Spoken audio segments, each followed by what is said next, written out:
And we are live worldwide on the Nilvah Nexus, YouTube, Google Plus's longest running weekly roundtable Torah hangout for the common man. I am your host, James, at jamestheidolsmasher@gmail.com. And the Nilvah Nexus Facebook page, get on there, or come in here if you want to get on, or email me if you want to get in here and talk about stuff. We do this every Thursday night.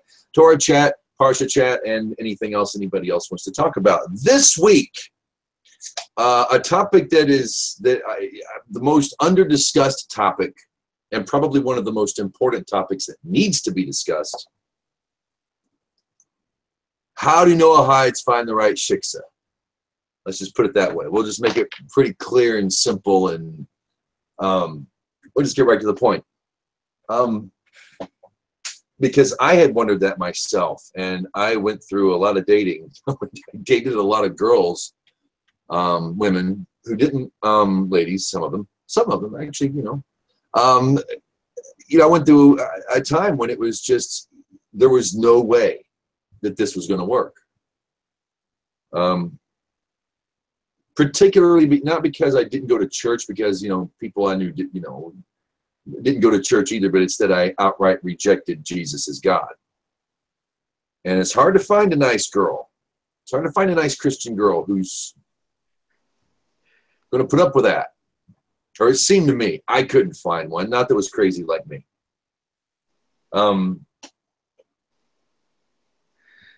I don't know the right answer to that. I married a Catholic girl, but when I met her, she had the Jesus fish earrings on, and at this point, I was just happy to find a God-fearer.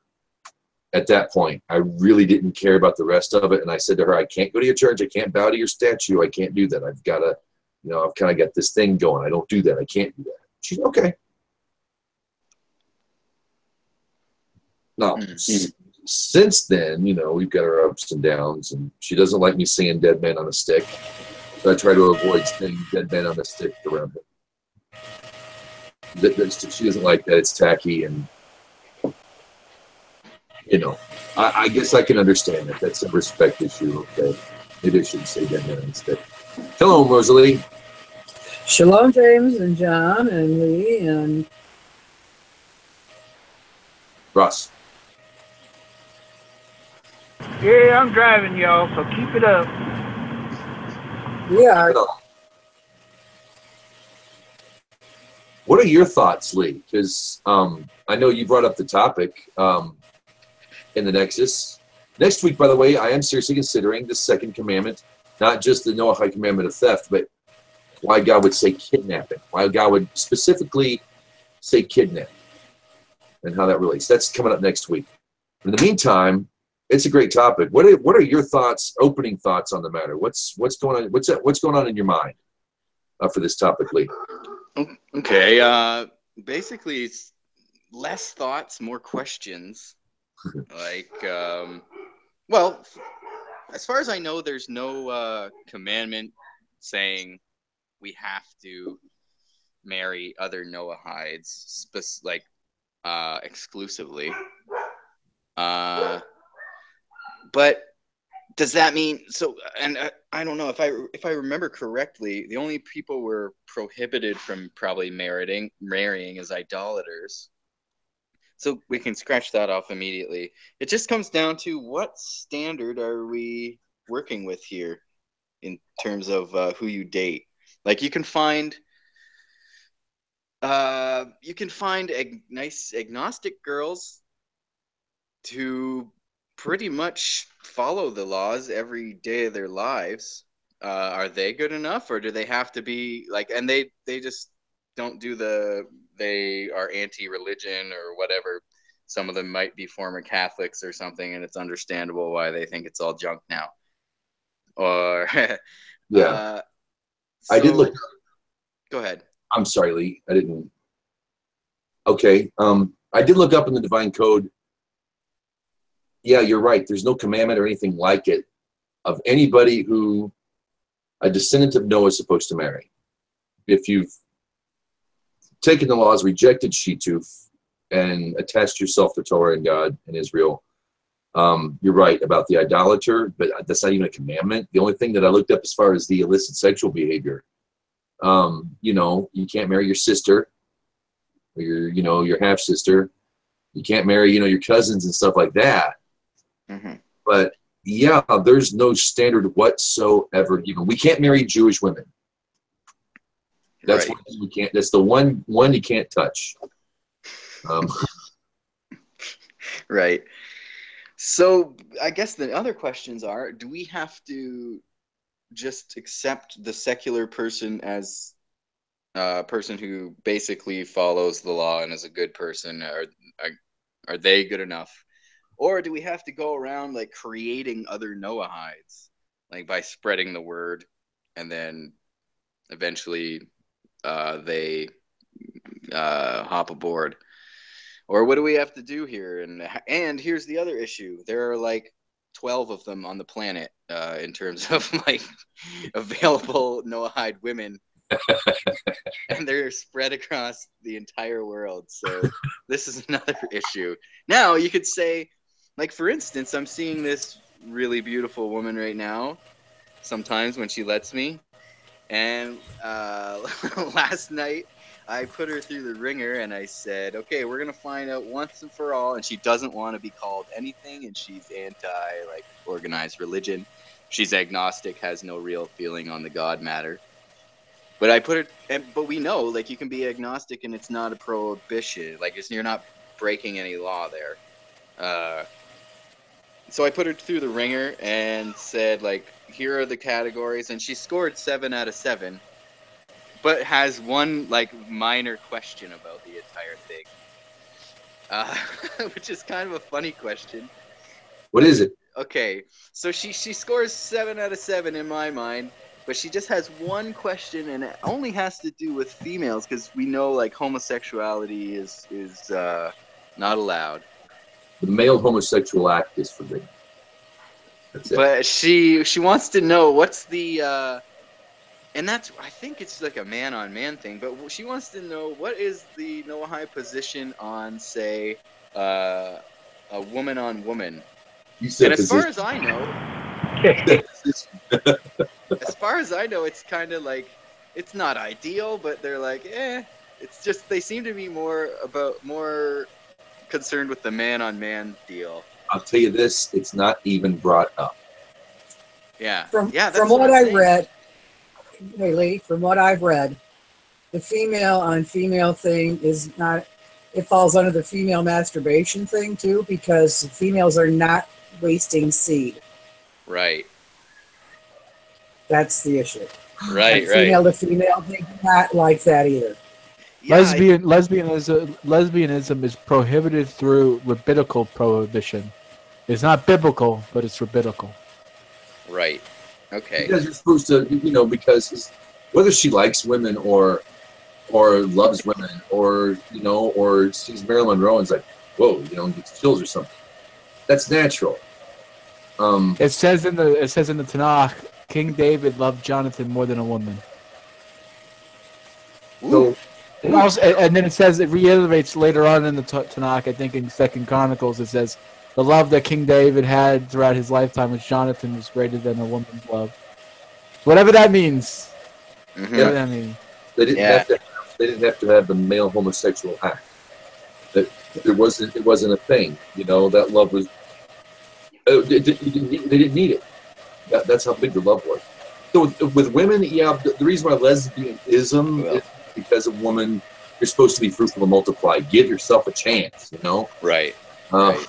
But yeah, it's not even an issue. So if a girl likes the girl, I honestly, not even worth talking. Women know stuff, and women are smart in areas.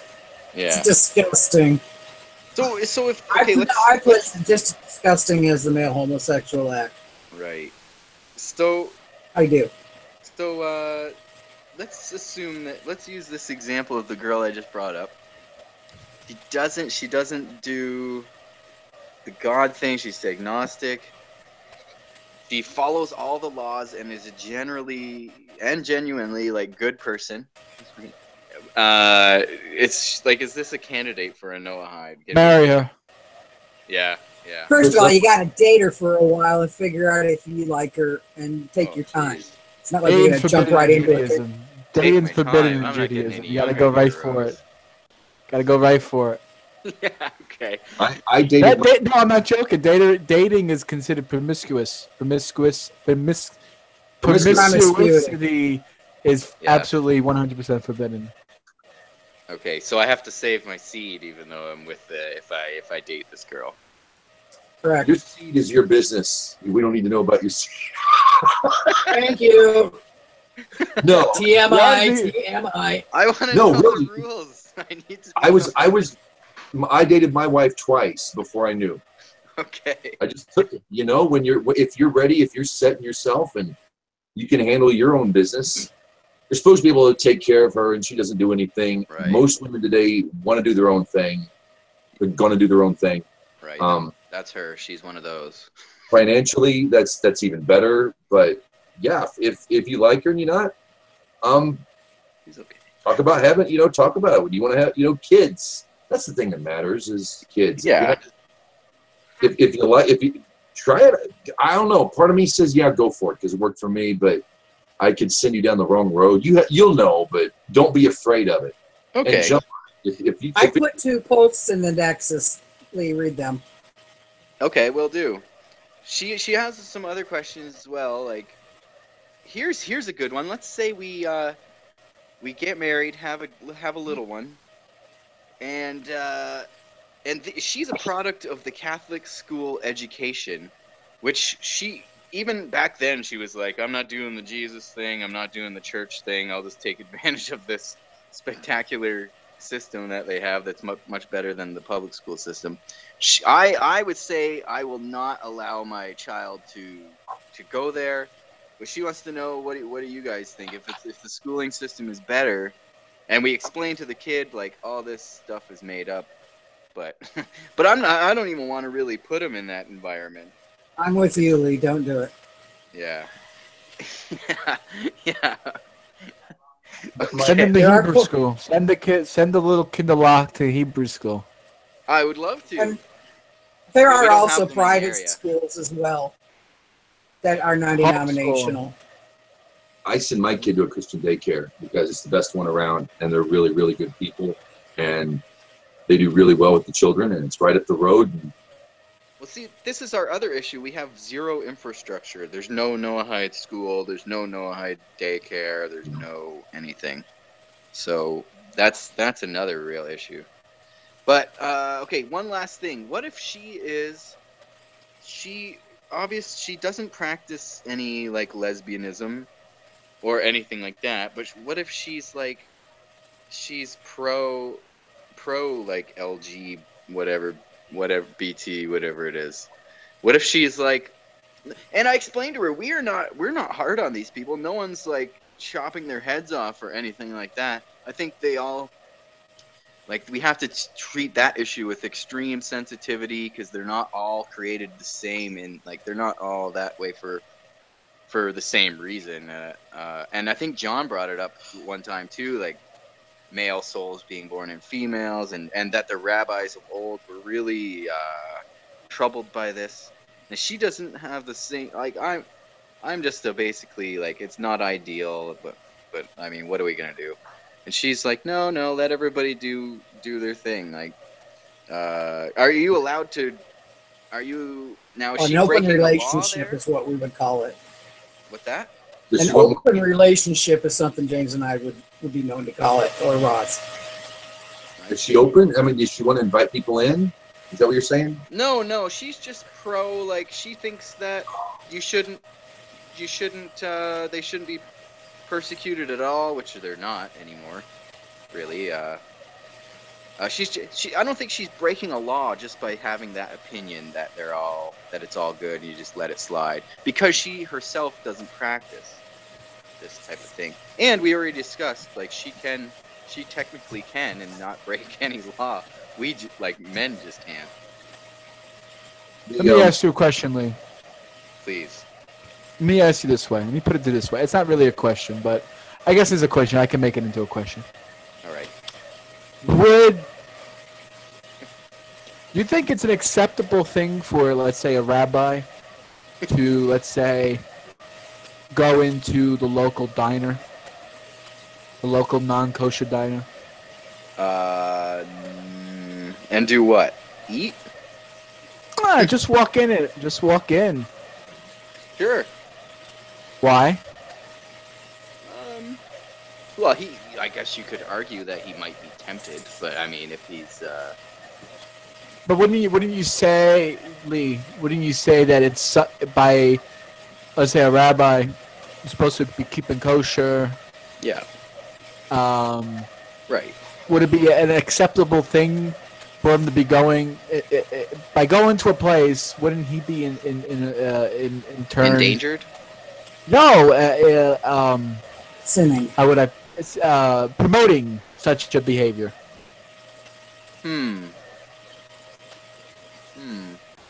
I suppose you could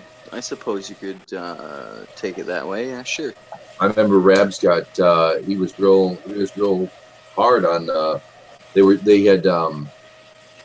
cooking cheeseburgers. The meat was kosher. They're cooking the burger kosher, but they use tofu.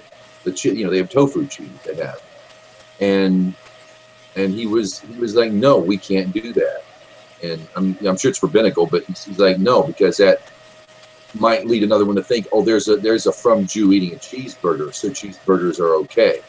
Mm-hmm. Right, it makes the person look like a schmuck. I mean that's essentially what it is. Oh, here's this rabbi. He's supposed to be this high and mighty, pious guy, and he's gonna break my balls about eating kosher on Shabbos and not driving and being a good Jew. And here's schmuck eating a fucking cheeseburger. Even though it's totally tofu. It's tofu. You know? Yeah. And it's not cheese, but it's. He could definitely be stolen by a bet den. I don't know if he could actually go. Maybe a rabbi might be a different story, but I know the average Jew would probably get a good scolding from his local rabbi if he was seen eating a tofu burger. If it's a regular yid, everyday yid, it happens, right? Whatever. But a rabbi is something different.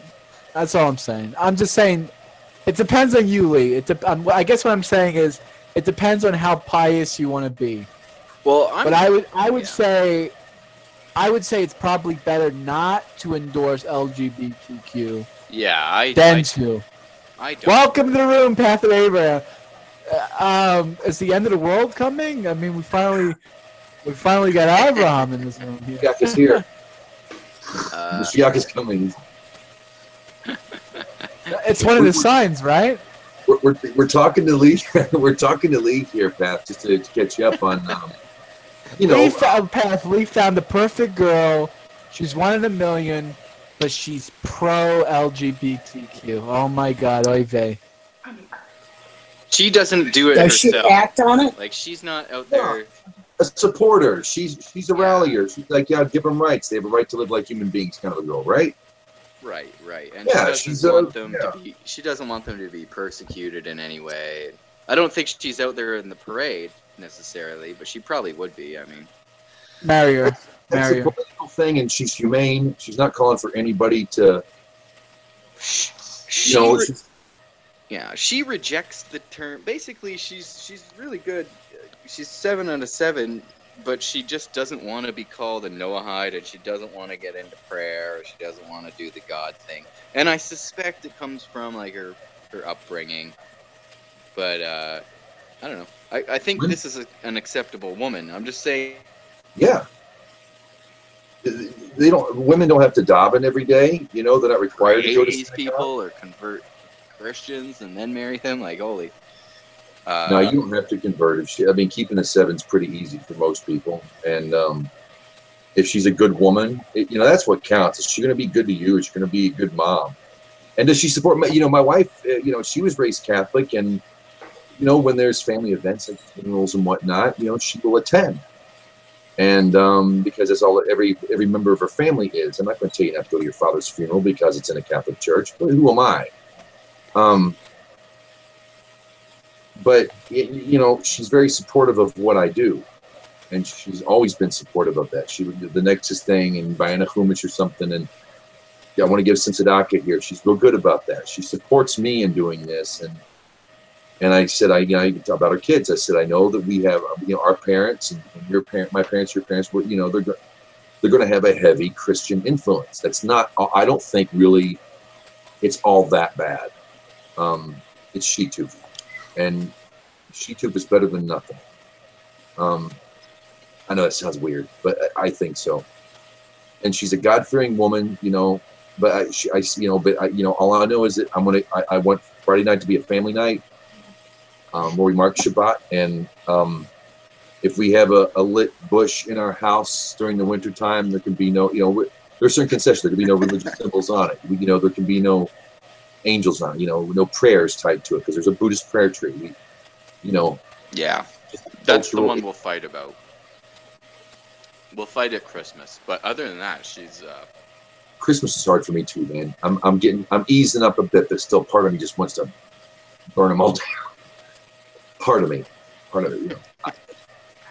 Holidays are difficult. Easter. Oh, are you freaking kidding me? If she's gonna accept me as like this weird Noahide thing that no one knows about, or I can bend a little on the little tree or whatever thing they do. It's like she does keep the 7 in her own way, in like the secular way. I guess this is something we have to deal with and live with, because the odds of finding out. What's that? You know that they don't have to go to synagogue. They're not required to show up. Right. When God speaks to a man, he grabs him by the collar and gets in his face, and you will obey, and he repeats it over and over again. He gets it through your head. He'll shout. He will he'll bring fear into the man's heart. With a woman, he tells her once, in a calm, soft voice, and that's all he has to say. And she gets it. So women kind of know stuff anyway. You betcha. So she doesn't want to put a label on her. That's good. Yeah. Good. Maybe I can convince mine in one day. Well, all you have to do is like put them through the 7 and say like, do you do this? And if the answer is always no, I mean, hey, I was teasing her about it yesterday. I'm like, you are a Noahide. She would not have it. Does not want the title.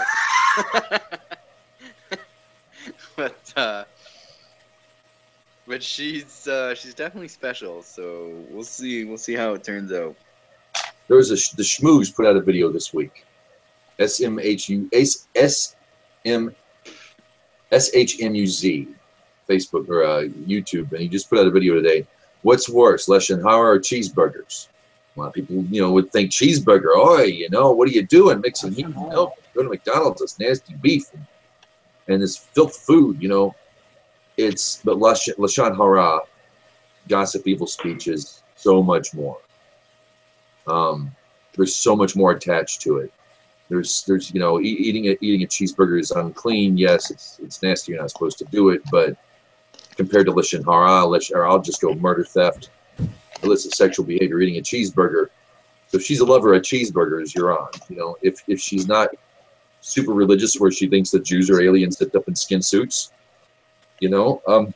she's probably going to be okay. I don't know. I'd say go for it, dude. Well, I got her off the bacon. You got her off bacon? No, this is Canadian bacon. Is that ham? Yeah. Okay. We call it Canadian down here because the whole salted pork belly thing. Sorry, that's so racist. I don't try not to say Yankee anymore either. It's true. In my normal life, I won't say. I'm avoiding using the term Yankee to describe Northeastern American folk. They're Upers. There you go. What was that one laugh we had? The Good Samaritan. You hear about that, Sammy, the Good Samaritan or whatever? It's like, what are we saying about Samaritans when we say that about this guy? Like there's one good one that stood out from the whole people for thousands of years. We got one guy that we remember as the Good Samaritan. Horrible. Horrible. Hi. Hello. Yes, Kak. How you doing, sir? Sorry, I would have said hi before, but I can't find a moment. Say that one more time, sir. We'll turn you up. Oh, I was just apologizing. I came in before, but I couldn't find a moment to say hi. I didn't want to interrupt. Well, we're way you gotta do it around here is just jump in the middle of the conversation. Just, hello, how are you? Is there any advice you have on your end? I mean, that's one thing we do. I mean, it is, and it is kind of a conundrum. I mean, we're an odd bunch. It's historically unprecedented, really. What is? In our trading of information and how we non-Jewish folk are approaching God and Torah. What do we, I don't know. High dating site. There'd be 14, 15 people who would show up for a no-high dating site. That's it. So, what? Any suggestions or you have for us, Benoit? Oh yeah, that's an interesting question. I'm not really qualified to talk on it, but like, it's about at least my pet peeve in the past few years with the Nexus. I think, as you know, is like my whole issue is like, no offense to anybody personally. I'm not talking about you guys personally, but like the majority of the no-hides that actually interact with aren't. It doesn't matter. It doesn't matter. But my biggest gripe is that oftentimes no-hides refuse to actually gather together physically. They think, well, the internet's enough, and that's okay for me. Which for a lot of people, I'm sure it is, and for me, within my own Torah community, the internet is also like good enough for me in a lot of ways. Like, I was like, for me personally, I'm talking about me personally. I'm thinking about getting married and starting a family within the next 2 years, hopefully. And I live in a city, the largest city in my country, and I don't have representation of what I want, and I have probably about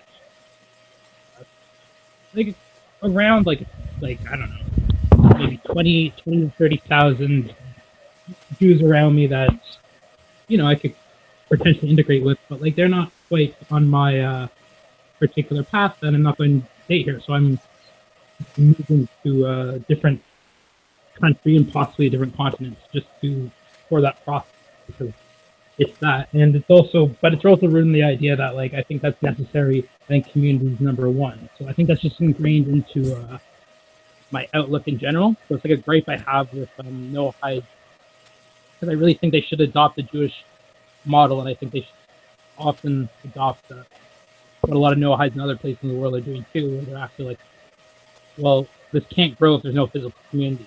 You can expound the internet as much as you want, but it's not a human work. As much as we like the internet, it's not a community, right? So I think that's always going to be the thing. Like, you can't expect to, you can't complain about there's lack of dating opportunities when you're living in the middle of like Goose Jar or something. You know what I mean?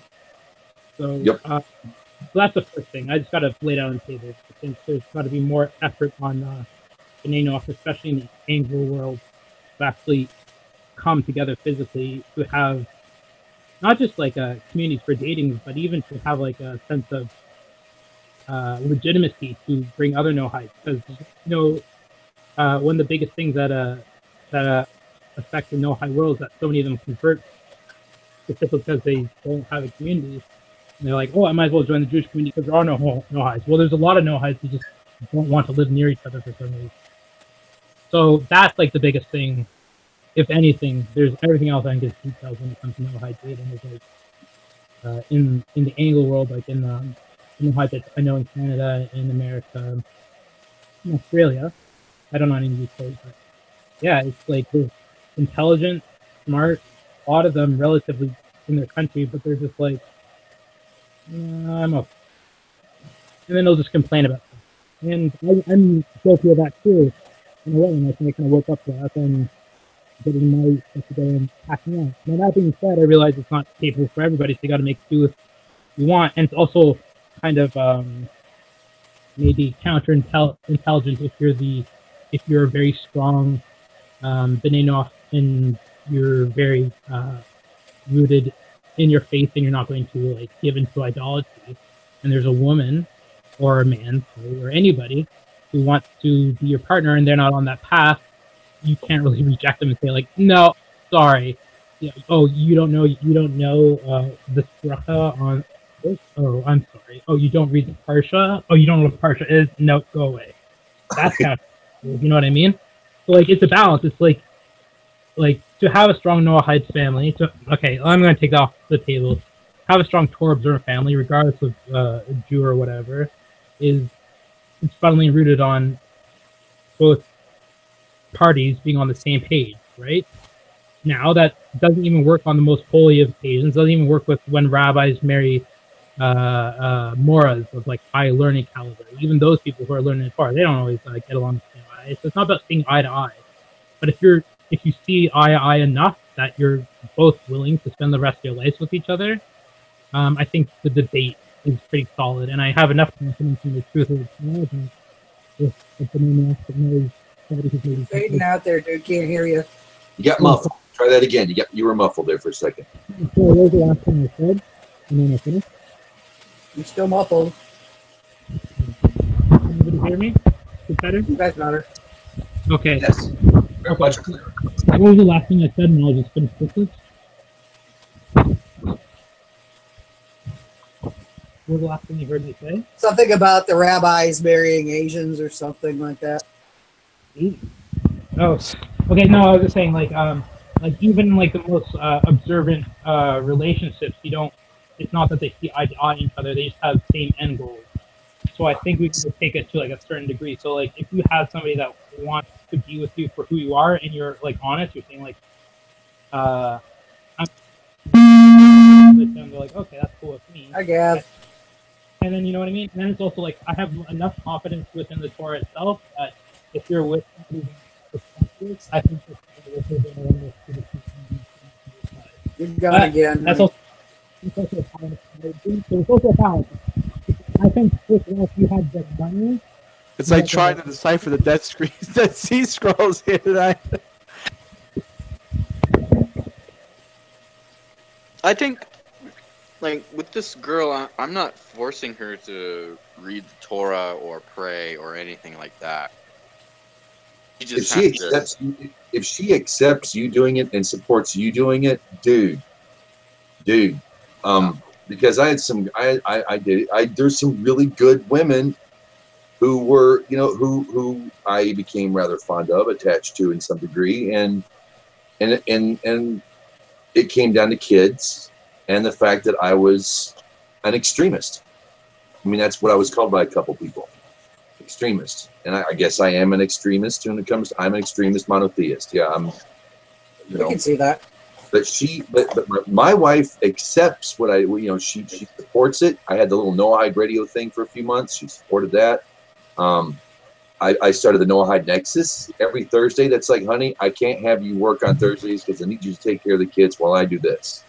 And she support, if you get a woman who supports you having a relationship with God and that you're going to bring your children up, no matter what her family says, you're going to be teaching her, Torah, Abraham and who we are and where we come from and what our Creator expects of us. Dude, I think it's a keeper. If she supports you for who you are, dude, and she's not, God forbid, a heathen. It says be fruitful and multiply, but he doesn't really say much to the rest of the world about who, the Jewish folk have a bit more. I'm sure that Gav and Path can both attest to that. But as far as we go, if she supports you doing it and she doesn't say you're wrong or you're crazy and stuff like that, I think you got to keep her. That'd be my gig, though. Listen to your heart, man. Listen to what God's telling. Listen to what God tells you.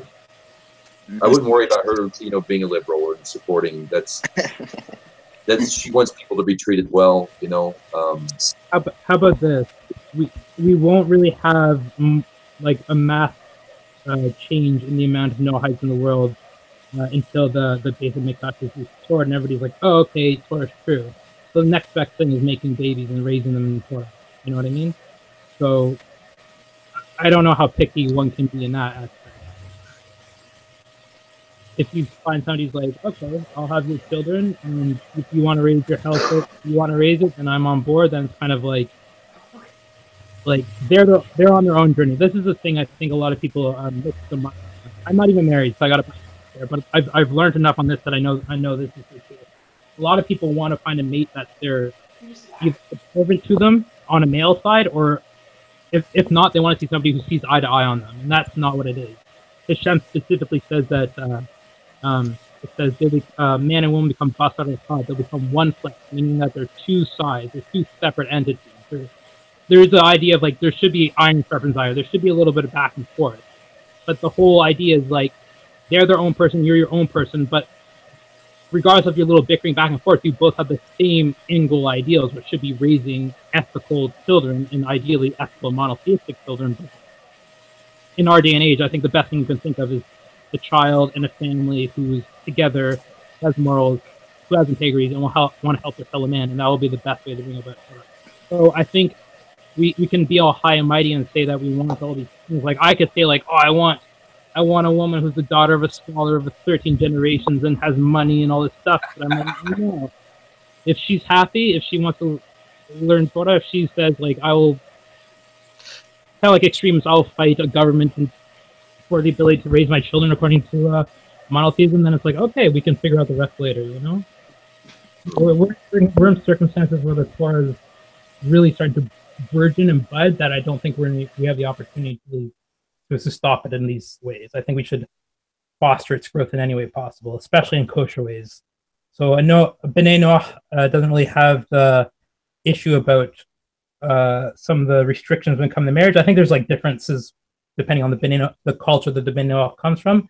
But I think if you have the opportunity to be with a woman completely in accordance with Torah law, I don't think you have really even the opportunity to say no to that. I think Hashem will hold you accountable. He's like, I gave you a wife, I gave you a husband, I had you the opportunity to bring a family in Torah, and you didn't take it because, oh no, they didn't have blonde hair, or you know, they preferred this kind of Torah commentator, or they ate bacon. I don't think Noahide should eat bacon. Like all this stupid stuff is like, that's their life and this is your life. You should put that aside and just think about the end goal, which is ideally ethical monotheism. Let me make children, I think. Let me ask the two Jewish men of the room here.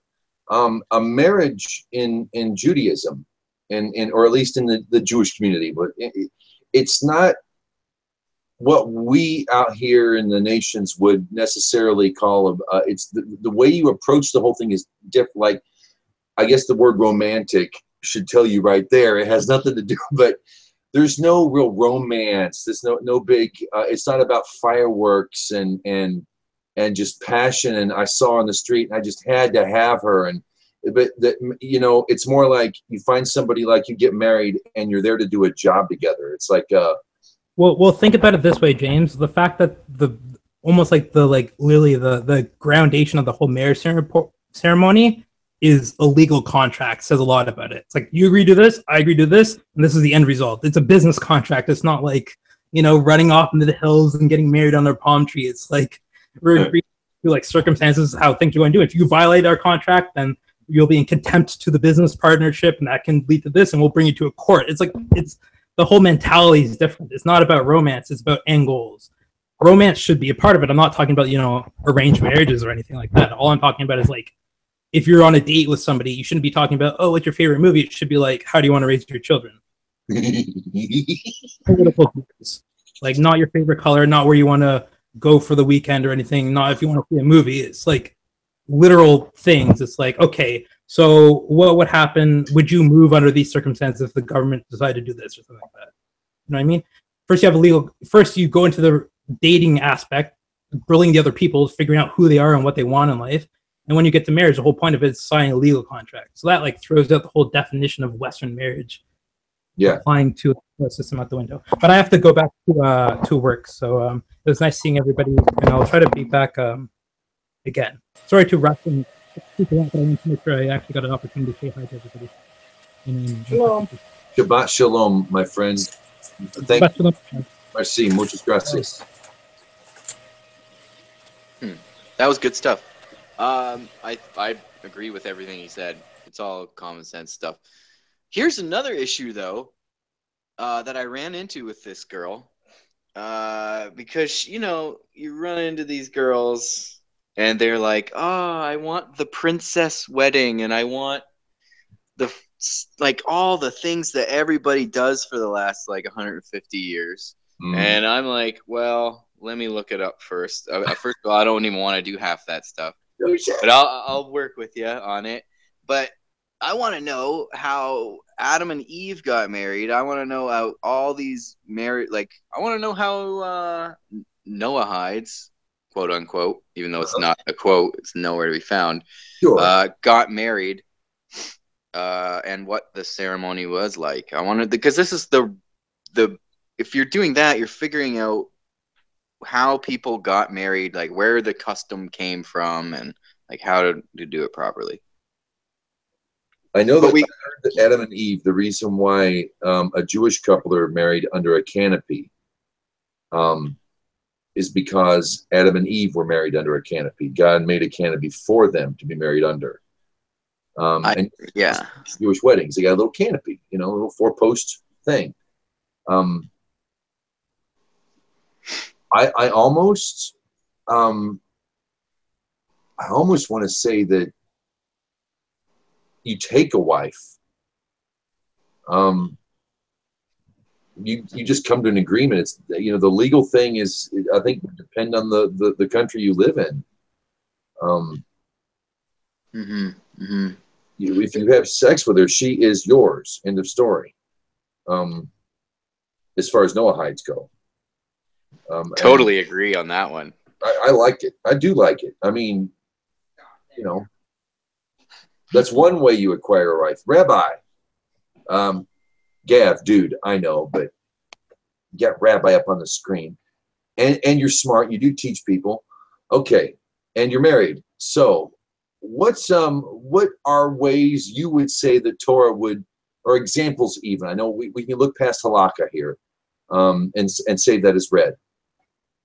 What would you say the Torah teaches the common human reader in regards to marriage and this whole thing? This, the conundrum is, I don't know if you were here at the time, but it's not a conundrum really, but there is a bit of a, what does Noahide look for? What should we, how can we make ourselves or God happy? What's any advice on this? You said there's one way. That's one way of acquiring a wife.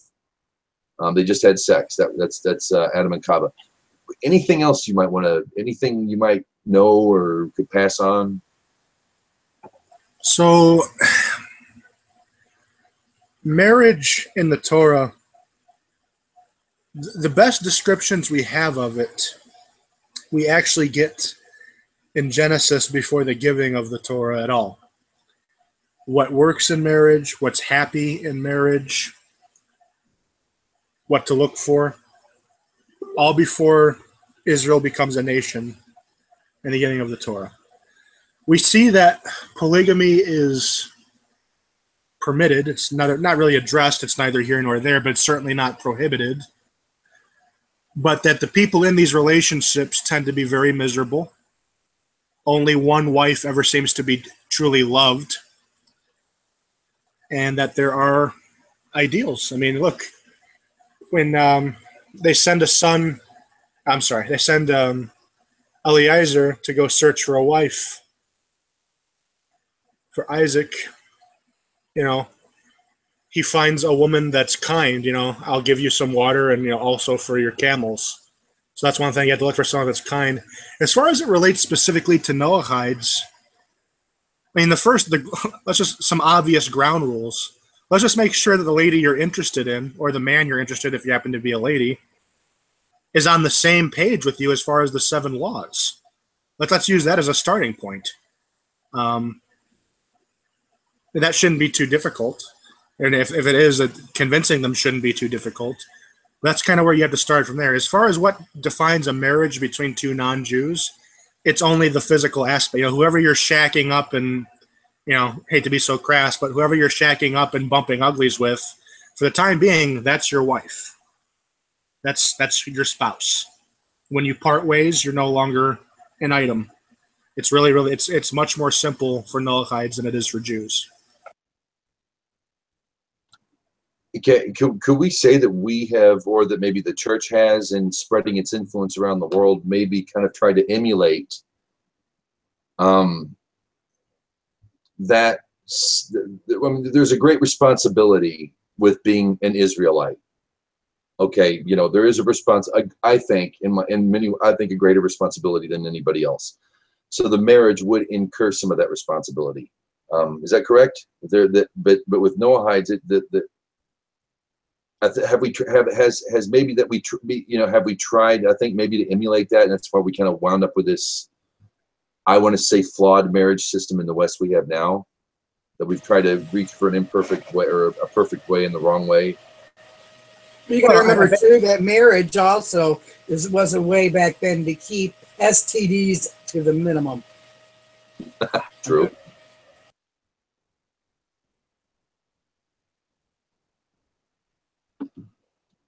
You know, that's the one thing is that the Western marriage, I had already claimed her my wife before I met her parents.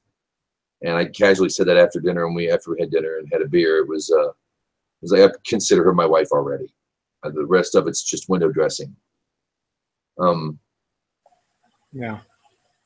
I want to say something to Lee real quick because he asked a question. I think Path came in at the time. The whole marriage thing would do whatever she wants, dude. It was easier. I had to learn this the hard way. I thought I knew what I wanted in a wedding and how I wanted it to be and yada yada yada. That's her day, dude. You have no freaking say. You got your tux you can choose. The tuxes of the men that your men you can choose. No. Both should be able to agree on a neutral party. We went for a Mennonite preacher. I couldn't go to a Catholic church. Her church wouldn't allow it. I wouldn't allow myself to go there. But we did have family who was a Mennonite, and sat and talked with the preacher, and then they brought the two of us together, and you know, we were two very God-fearing people. I passed myself off very generically. 7 laws. I didn't even mention 7 laws. I just knew it. You let them know I knew enough about the Bible and God is my guide and whatnot. Anyway, as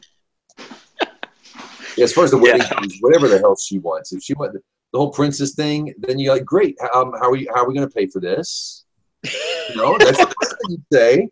Give her whatever the hell she wants, dude. Give her whatever the hell. Don't even try. Don't even. You get a say in the preacher man. You might have a say in the venue, and you get a say in what you wear. And the rest of it is hers. Yeah. Just let her. Yeah. I'm basically just hoping to get through it without being embarrassed in some way. Like that's about it. I'm just trying to. Then stop thinking about yourself and think about her. Yeah. Oh God. All right. Well, you'll be all right. It's one day, and it'll go fun. I learned it the hard way, and I would give this to anybody. Give her whatever the hell she wants, dude. As far as a wedding, if it's so extravagant over the top, she might be testing you. Women are smart. They're devious people sometimes. Okay, well then how are we going to pay for it? Start with the money. Don't be afraid to talk money. You know, and it'll work itself out, dude. I swear, really. Let her have it, and she'll love you forever. Fix it, you know. Now, to be fair, Rick and I planned our own marriage.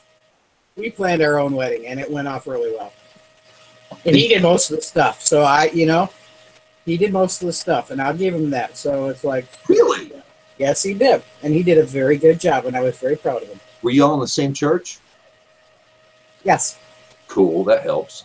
But he wasn't when we began. Okay. So, but you know, that basically since we were together that way, and we jumped the hoops of the Episcopalian, which you are very familiar with. We did that, and other than that, he did a lot of the planning and a lot of the footwork, and I did some of it too. So, but it went off really well, and it was a nice day, and hey, that was it. Dad said he knew his wife about 8 weeks when they got married. I was about a year. We pretty much determined. Don't wait. That's the big. Oh, you find the right one. You don't wait. That's the biggest part of what Western marriage screws up. People spend too long dating. That's actually rather mean thing too. back in the old days. There was no waiting. It was, yeah, and the legal thing too. Yeah, what Path was saying. Yitzhak was like one of the people who was here when this thing first started.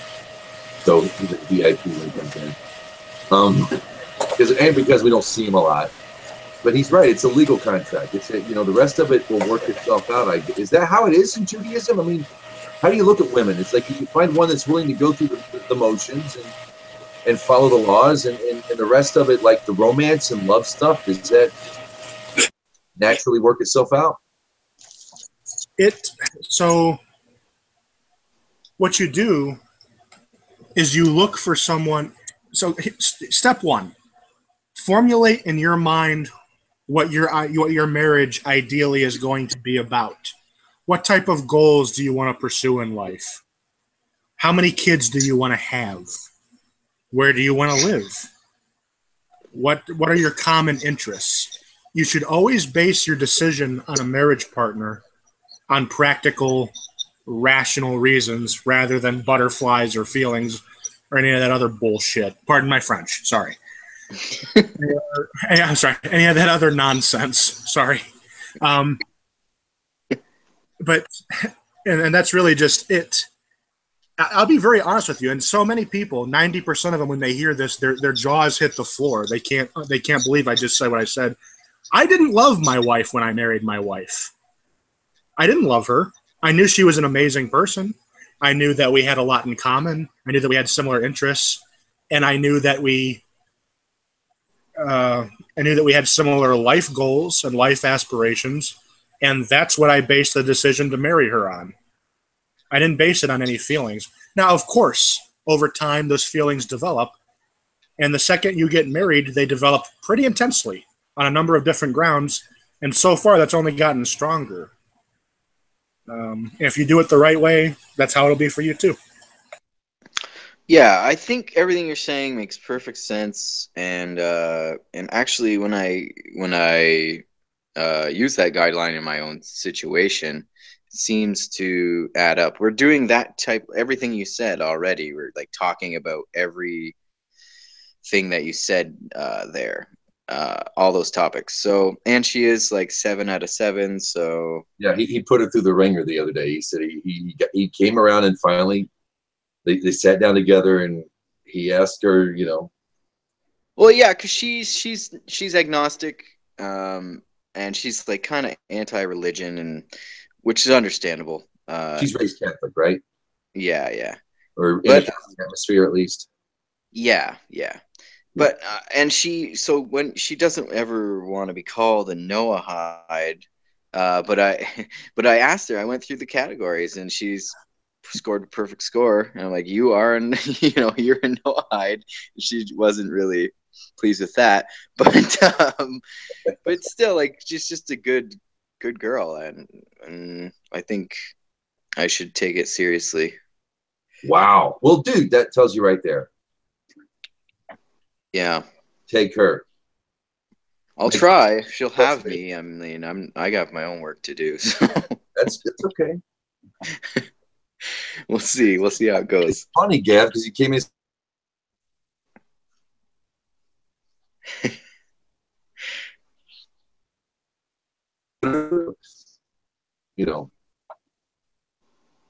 Yeah, I was honestly, for me, the religion was second. It was, is this a God-fearer? Because the agnostic kind of humanistic folks I had been interested in, ladies, were, and a couple of other people were just not happy with it. Even my ex-wife could not come to bear. Her biggest complaint to our marriage counselor back then was, he puts everything in the Bible. He can find everything in the Bible. I can't stand that. It's like, turns out he was a priest. He was actually a rector in the Episcopal Church up the road.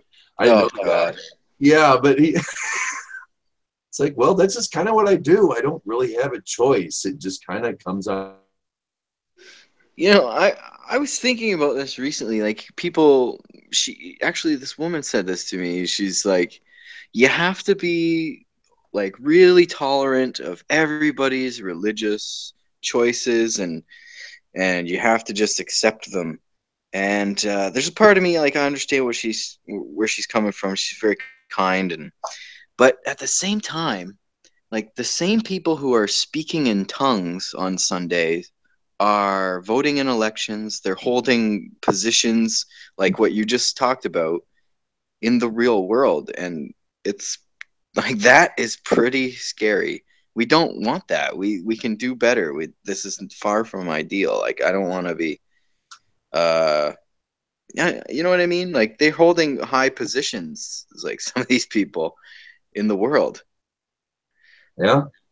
They shape our world around us, and we're just like, we're Noahides saying like, this is screwed up, but there's really not much we can do about it other than to show that our position, and I truly believe this, like our position is the most reasonable and like easy to accept position in the entire religious world. Like, you can go up to a Muslim, explain our position, he's got no problem with it, really. You can go up to the Christian, they don't like the idea that there's no JC, but they recognize we're not doing anything wrong, and they like the fact that we're into the Bible, if you will. But they think it's all one book and all this, but whatever. Sure. Yeah, we're in a unique position in that way. So no one can really say you're doing something wrong to us. No. It might give you hell for believing in magic. So my new atheist friends are, so you believe in magic, huh? Oh God. That's okay. Yeah, whatever. I think under liberty, yes, they should be respected, so long as they're contributing to the world in a positive manner, that they have a moral center. You can say whatever you want about JWs and Mormons. They have a moral center. But sure. yeah, particularly with those people in our upper echelons, and I honestly don't doubt that this is not uncommon with the folks up north too, in your neck of the woods, that there's a, there are people who worship the owl god, and make a effigy of a human sacrifice, a burning child. It's our duty to stand up against that. It's our duty to rage against that. I had a guy ask me in my atheist group the other day, what about the Israelites going in and they had to conquer and enslave everybody? That's God's ordering the killing of people, of innocent people, and yada yada yada. And I says, well, not all of them were killed. The Jebusites were still around when King David was king, so they obviously weren't that bad. But look at some of the other people there. They're offering their children to the fire. Others go up on a hill and take a dump, and that's their sacred stone, so they can live, with harlots and whatnot. And shit trickles down. Would you want to live in a society like that? Would you want people like that, or would you want to go in and rescue the women and children and kill anybody who did something like that? He was dumbfounded. He didn't say nothing. Our position is bulletproof, because when you look at our opposition, it puts things into perspective. I mean, she's going to see, do you want, she's going to ask us, well, if the whole homosexuality thing bothers you, you just look at it this way. That particular passage in the Bible, I know Noahide law is a bit different, but that passage in the Bible needs a Jewish court of 3 with at least 2 eyewitnesses. That means you have to be doing it in public. Right. And I think she's going to be like, well, what you do behind closed doors between you and God is basically what you can tell her. The position is, as long as you're not doing it in public and you're not promoting that.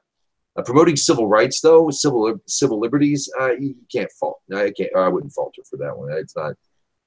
She's interested in you, dude. That says a lot right there. Oh God, yeah, she has to be. Blind, crazy. Yeah. I love you, Lee. I'm just messing around.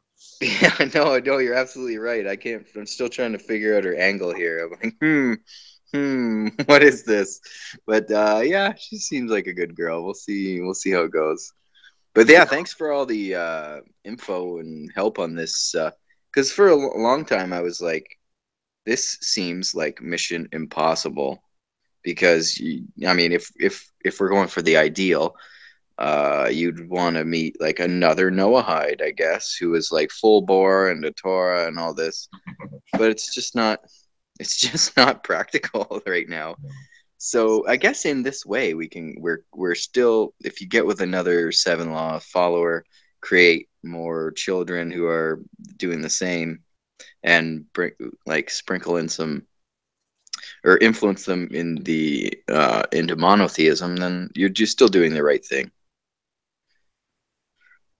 Jeff put over here in the side chat, Native American spirituality is in harmony with Noahide law as well.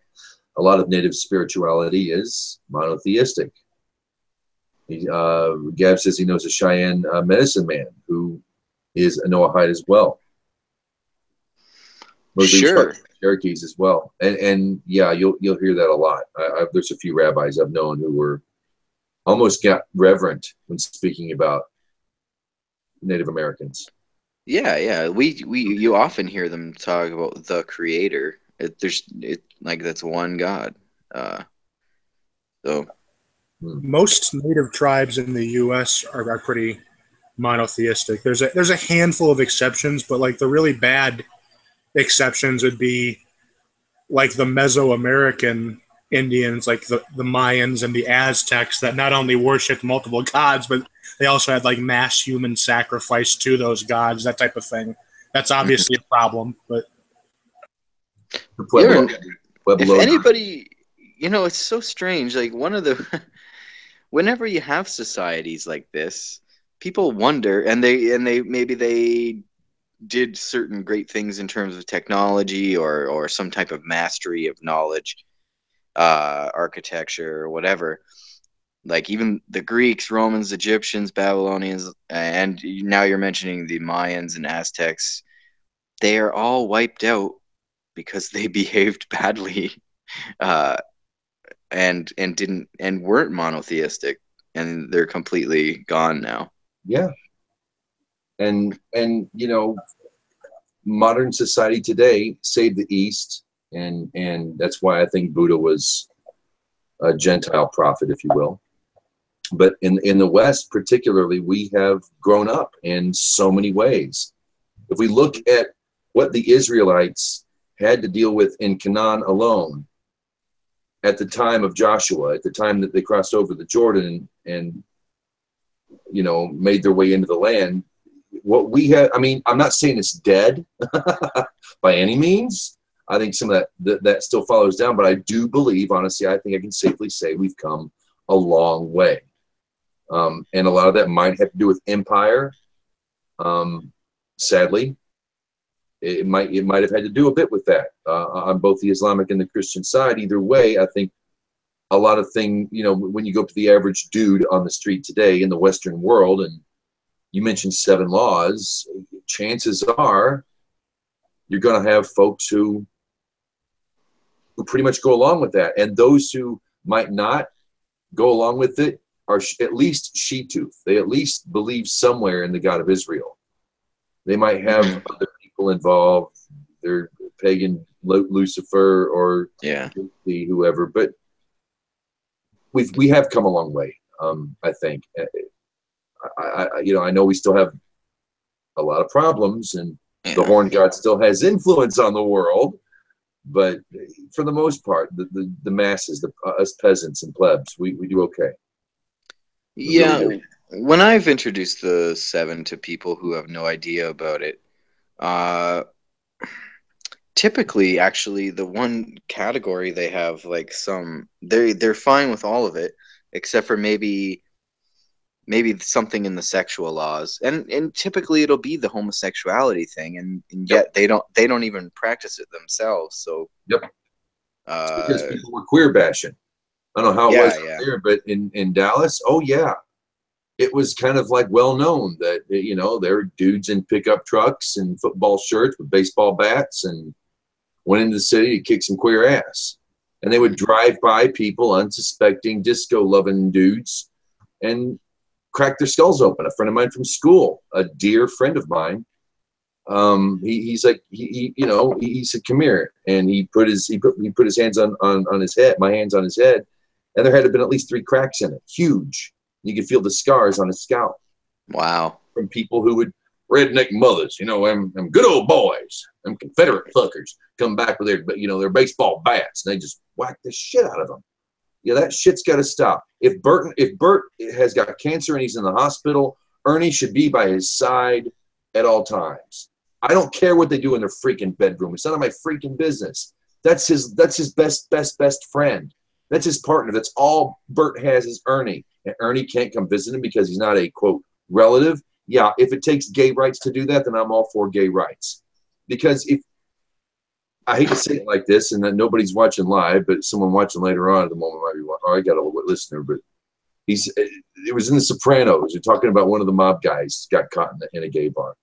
And Sylvia goes, you don't understand, it's all that time in the closet. It makes them devious. And I know that sounds like it's a bad, but it really is when you put people in a closet they can't help who they are. I was sexually abused when I was, 4. I understand what they're going through. I can't fault them for it in a world when you can't even find your way in a land of the free without getting the shit kicked out of you.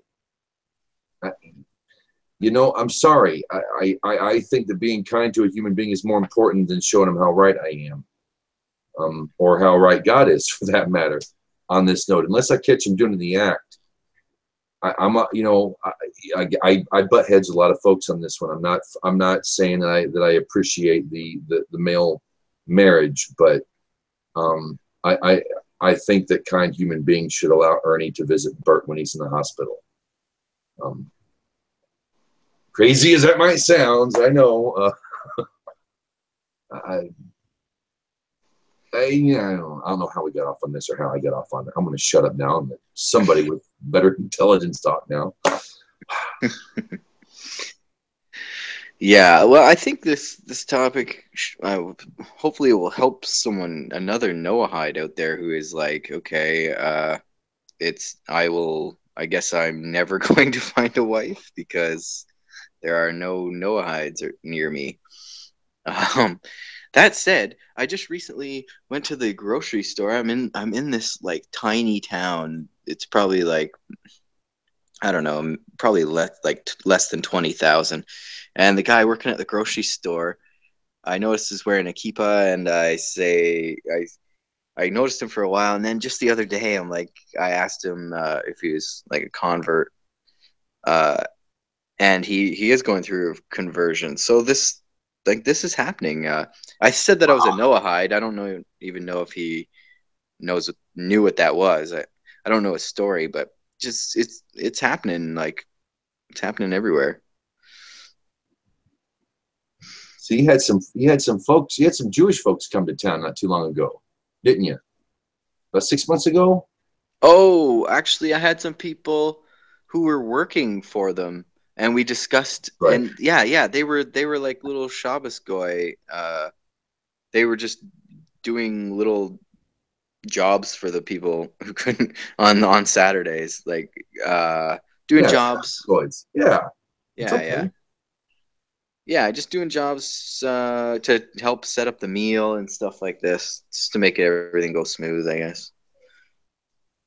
But they didn't know anything about like what they were called or why they were doing it or things like this, really. Might not have known. I've had a couple of Jewish people say that you'd be surprised how much more Torah you know than some Jews in America. Yeah. Yeah. I mean, what is it? Wood? If you're talking to a Jew, though, say B'nai Noach. Say I'm B'nai Noach or I'm a Ben Noach. Yeah. That would click, because the Rambam specifically calls us Ben Noach. Mm-hmm. Yeah, actually, this girl that I'm talking about, she worked for a while for a Jewish theater, and she was always, and she's like very hyperactive and a hard worker, and she just couldn't like fathom why she couldn't come to work on Saturday. Like, she didn't know the rules. Why she couldn't? Good girl. Enthusiastic. My wife could still on a Saturday if I nailed her foot to the floor. It's true. Yeah, it's true. I'm glad that God makes gives us a pass. the oral Torah says we can keep Shabbos like we keep every other day. In other words, that we can remember Shabbos, but we can't, we shouldn't stop our lives for it. It's not our job. Right, right. I used to say that to her, like to this girl, mate. It's not so bad to take a rest day. Like, even if you look at it from a practical point of view, if you're like, let's say you're an athlete, you're working 6 days a week, it makes sense for your muscles and your mind to take a break, to take a rest day. Also, like, not having to cook or clean or anything like this. It's a pretty awesome day. Not worry about stress or money crap or anything like that. I look forward. It makes my day. I mean, I will flip switches. Don't get me wrong, but I take on a woman's duty. I light the candles. Sure. Or I'm not a Gentile. Well, I'm not Jewish, but we do something. There's something when you said that, I heard what's her name on the People's Court. I don't know if you get that up there. It's the People's Court. It's a TV small claims court, and they're yeah. And the woman who does it now is a Cuban lady, real hot, fiery Cuban lady. Oh, I used to have such a crush on her back in the day. Oh yes, okay, you know what I'm talking about. She's gorgeous. Yes, yeah. She's like, look, you get 1 day of rest. I don't care who you are, where you come from. You get 1 day of rest. You can't work anybody 7 days a week. That's it. So if he wants to take off his Thursday, he gets. I was like, and that really hit me. You get 1 day of rest a week. She's just, and that was in her court. That was just, that's it. And it might not. I know we aren't supposed to keep a day of rest that's not and call it a Shabbos. I can't call Tuesday Shabbos. Sure. But that was so profound. And again, this outside Christian influence, even Muslim, I could say, serves a good purpose in the world, which kind of comes back to what the rabbi was saying. He's like, Jews, a lot of Jews in America are, basically godless heathens, sadly, much worse than any pagan. And I was going to ask, is it better that we as humans reach for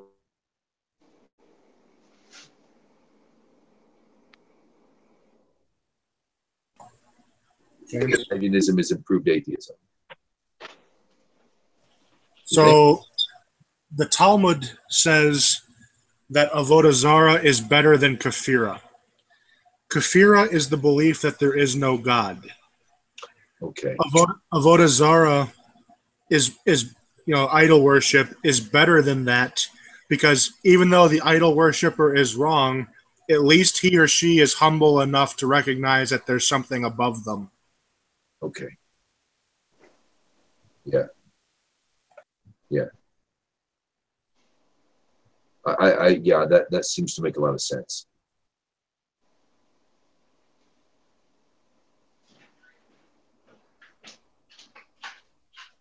Yitzchak Sustain, who was here earlier, and he's a big promoter of this, and maybe it's something to consider. But if we were a community, it would be a much more stable base to bring a good marriage into than being, as far as being scattered, if you're going to bring somebody into a Noahide community.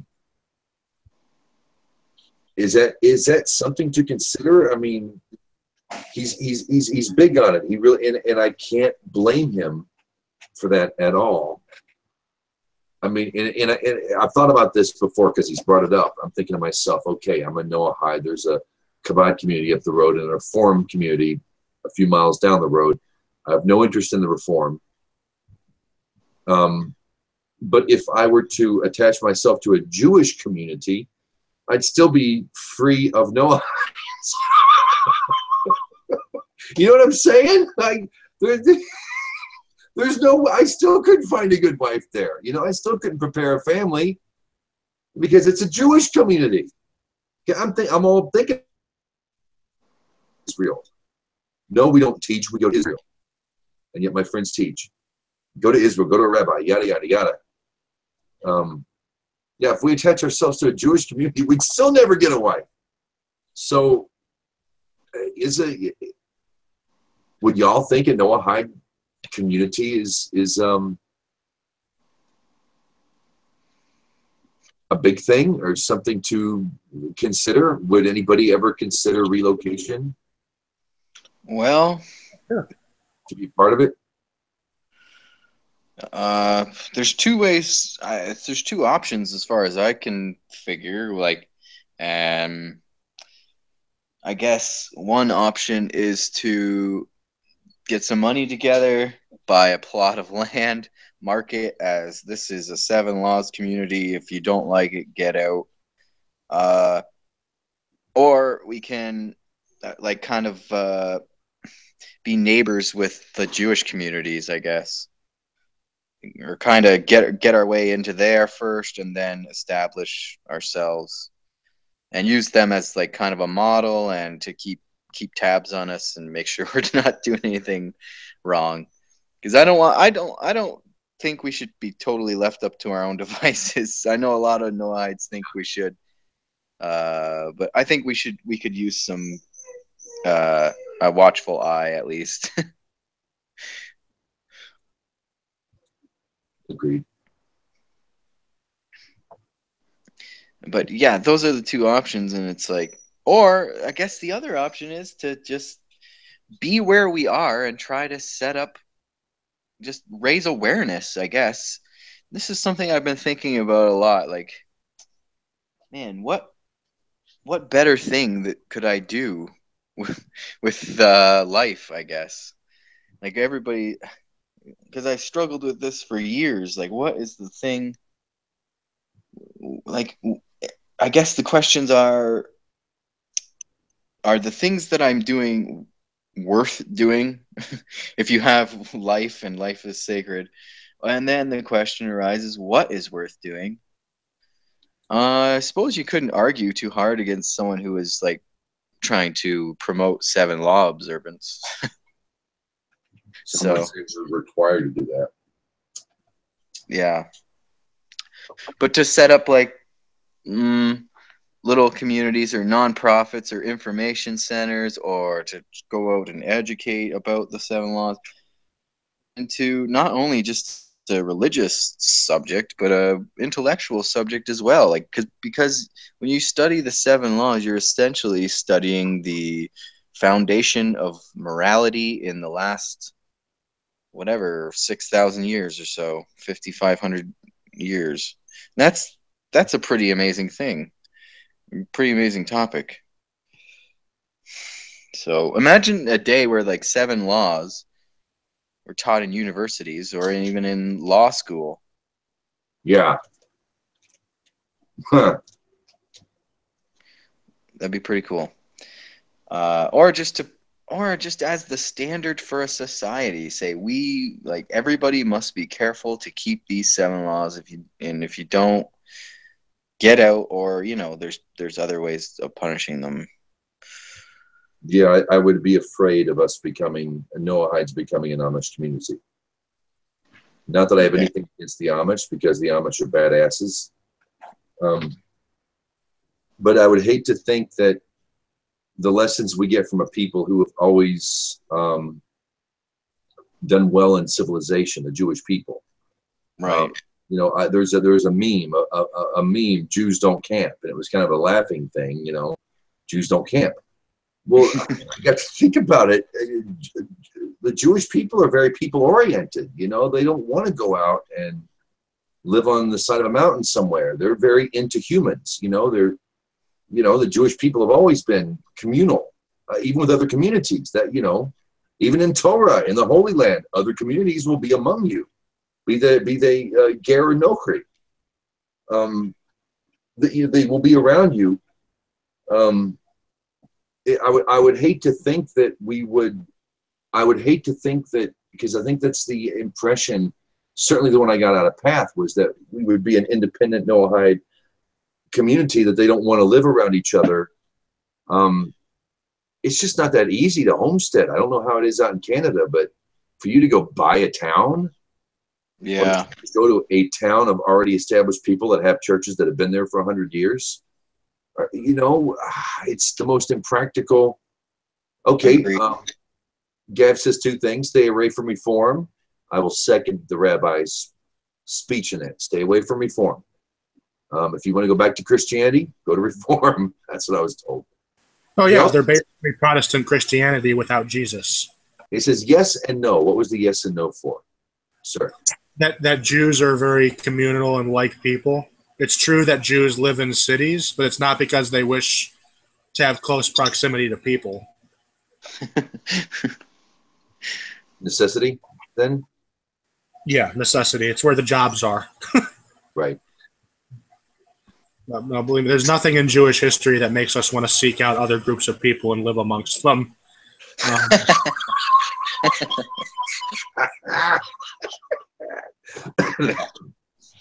So let me ask the rabbi this. What do you think is the best plan of attack on a practical level for establishing seriously, like, real, at least 7 laws observance or communities, or just to bring this?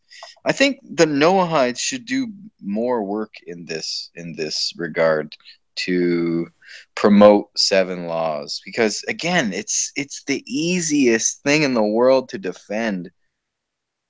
Completely bulletproof system. So here, okay, this is unpopular opinion time. Start boiling your tar and sharpen your pitchforks. Here we go. So I agree that Noahites do need to establish communities. I think that would be a benefit. It would be a good thing. It would be a positive thing. This is the part that gets unpopular. Those communities should not be within established Jewish communities. I'll go into why in a minute. They definitely should not be.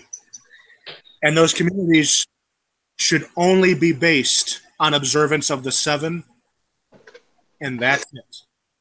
Just the basic 7. Don't try to enforce any other theocratic rules on people. Otherwise, you're going to have next to no success. That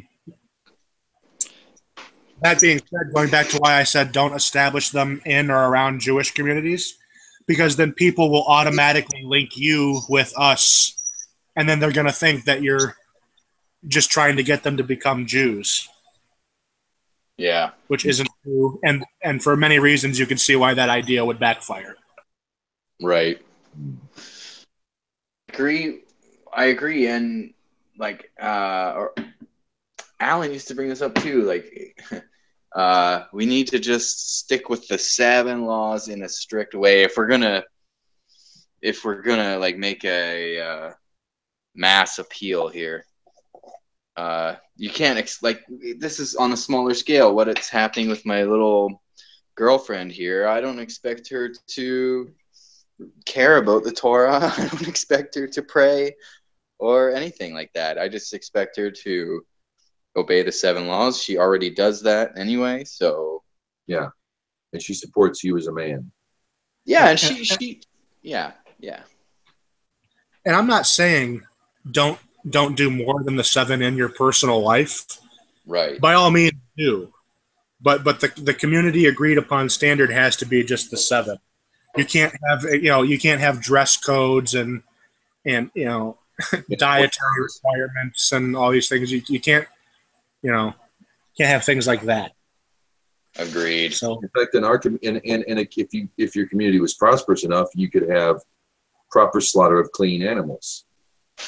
I agree with that as well. I think that is the one thing, because she and I have talked about vegetarianism, and she's very she's into humane meats and all this. But I just explained to her that they're treated well, but our system of our way of slaughtering them is not ideal. Mm-hmm.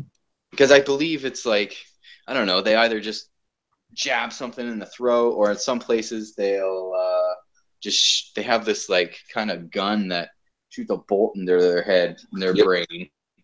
It's like, that's not ideal. So you treat the animal great, and then its last second of life, it's totally like. I couldn't argue with a 12 gauge at a foot's distance from the medulla oblongata. If it completely severed and didn't cause the animal any more suffering. You know, it's messy, but you know, it's better than the CAFO things they do, where they zap them with a cattle prod and stun them, and they're still awake and can't move. But isn't the kosher, one of the things that makes the kosher slaughter so like ideal in my mind is the animals that are accepted or clean.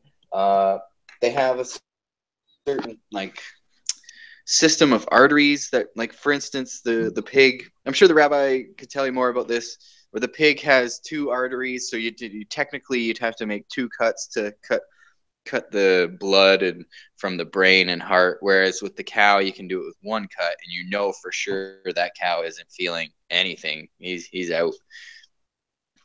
Whereas with the pig, we're not really, you can't kill, or you can't do it simultaneously. You can kill a pig just the same way you can kill a cow, but that's not the reason why. You know, the reason why a pig isn't kosher, because it doesn't, you know, it doesn't chew its cud. It doesn't have the split. Yeah, that's it. It's split hoof, but it doesn't. It chews its cud from its shit, doesn't it? Excuse my French. Sorry. It doesn't chew a cud. Yeah, it doesn't have the same stomach system. It doesn't. Yeah. So that's one of the reasons. Oddly enough, giraffe is kosher. You could slaughter a giraffe and eat it. To my knowledge, this has not been attempted yet, but it is a theoretical possibility. And Rabbi Katz was talking about this. He's like, you know, you've got 2 schools in Jewish thought. How to slaughter a giraffe. One will say you'll have endless arguments and no one will be able to do it because the neck is so long, and you can debate it from, you know, base to base, you know, all this stuff. And another school of thought says that's the easiest kosher in nature. How can you miss it, you know? Well, I can't. About an 8-foot section of neck you could cut. It would still be valid. On a cow, it's just a couple inches where you can cut. I can't wait to get some of that kosher unicorn meat. That's what I'm after.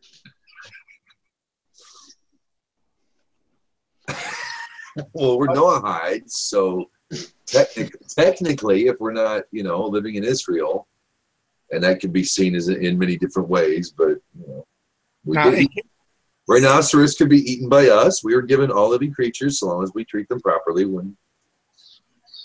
Go ahead, Gab. Sorry. It gets really interesting and complicated when we get into this concept of lab-grown meat, where they take the cells of the animal and they reproduce its meat in a laboratory, which they can do now. It's becoming a thing. And basically any meat that would be produced that way would be kosher, because it was not, there was no need to slaughter an animal that it was never a part of. It's just a cell. Even pork cell meat would be kosher because there's no requirement of slaughter, and it's not from an animal that doesn't chew its cud. It's not from an animal, it's just from a cell of an animal. Most authorities would agree that pork meat grown in a lab would be kosher. No kidding. Interesting. Yes. Oh. Because it basically bypasses any potential problems with, you know, you're not growing a whole animal, you're just growing the adipose tissue, the part that you eat. Interesting. Now, in GMO, isn't there kind of a debate? Because we're, you know, there's a prohibition about, grafting a vine to a tree. Not the grafting of one through nature, but a human intervention to do so. Wouldn't, for instance, Monsanto's corn add a little bit of that insecticide in there, and the caterpillars will die when they eat it, and there'll be less caterpillars. Is there a debate? I would have that would be unkosher, a violation, because you're grafting one species to another. But Torah only makes that, you know, clear through vine and tree. Would I be jumping the gun in saying and using that prohibition in looking at a GMO corn? Yeah, that's a bit of a stretch. Okay. And pesticides are a problem. And you do have these quote-unquote rabbis. I'm not going to mention any names that will tell you that GMO food is not kosher, but that has less to do with halakha than it does with hippie nonsense. But Okay, so if you're putting a disease in the corn seed to change the nature of the corn seed, that wouldn't necessarily be unkosher. no, not at all.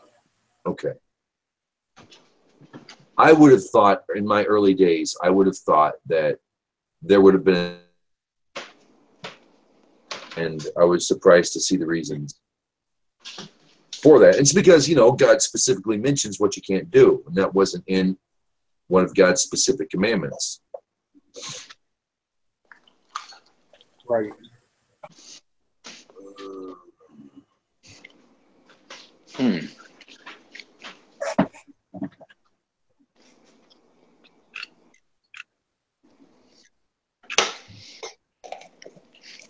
I saw in since we're talking about marriage, I recently saw in Proverbs, I don't remember it and I don't have it in front of me, that it just says to establish yourself financially before you start a family. And that ties into the contract that we were talking about earlier, and that I assume that part of the contract is the man will take care of his woman, monetary, like in terms of money. What if, here's one for you.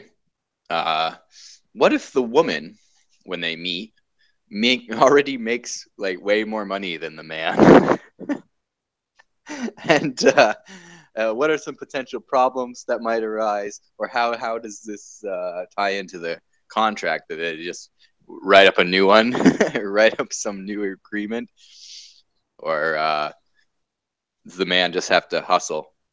I think that my first instinct, and you know, guys correct me, but my first instinct would be, is the man doing everything he can to provide?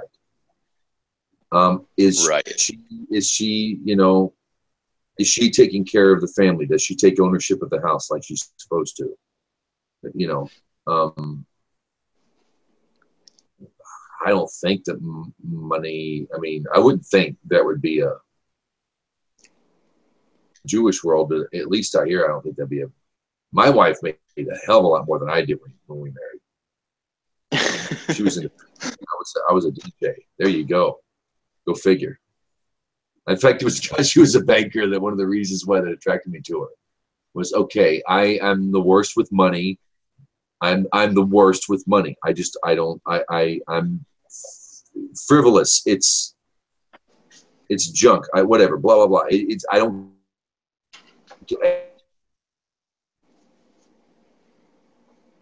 I just don't. I have it. You know. That would be good. That would be good in a family where I could never have time for that. I don't know. I don't think it'd be a problem. I don't think that even be. What would a Noahide? There is a website. I think it's Ask Noah. Not my favorite bunch, but Ask Noah has a Noahide marriage ceremony thing worked out. Yeah. I looked up the written. They have a written thing as well, and it reads it's just a contract. Exactly like the rabbi said. Is there random women in that? Is that how it? Do you remember? Yeah, kinda. Yeah, it seems to have like kinda encourages certain roles, and one of them I remember is like the man take care of the woman, especially with money. I'm like, hey, what if she already makes like way more? So I guess yeah.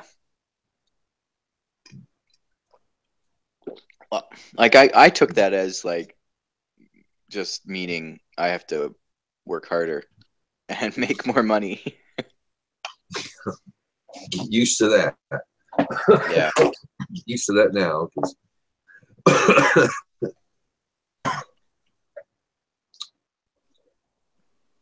I don't know, Gav, is there a monetary issue in a Jewish wedding?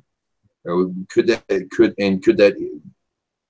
lead into, you know, God-fearing marriage in the world?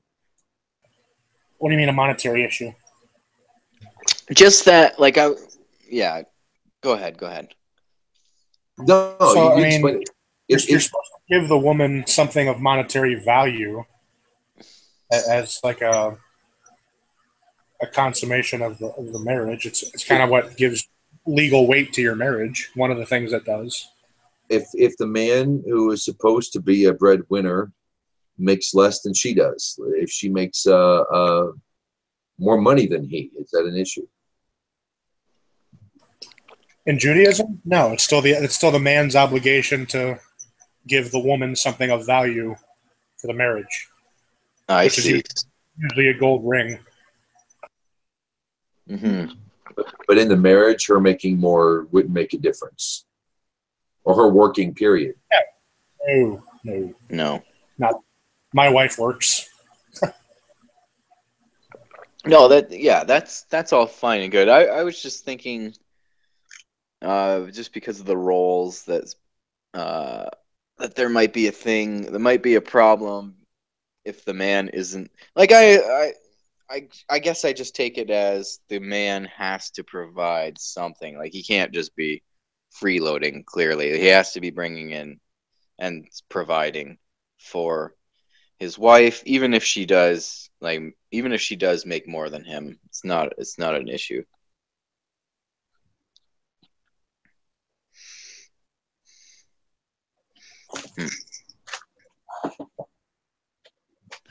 Yeah, so I guess like really all the questions that arise for this marriage thing in Noahide, they're pretty simple to answer. Like they're all basically common sense.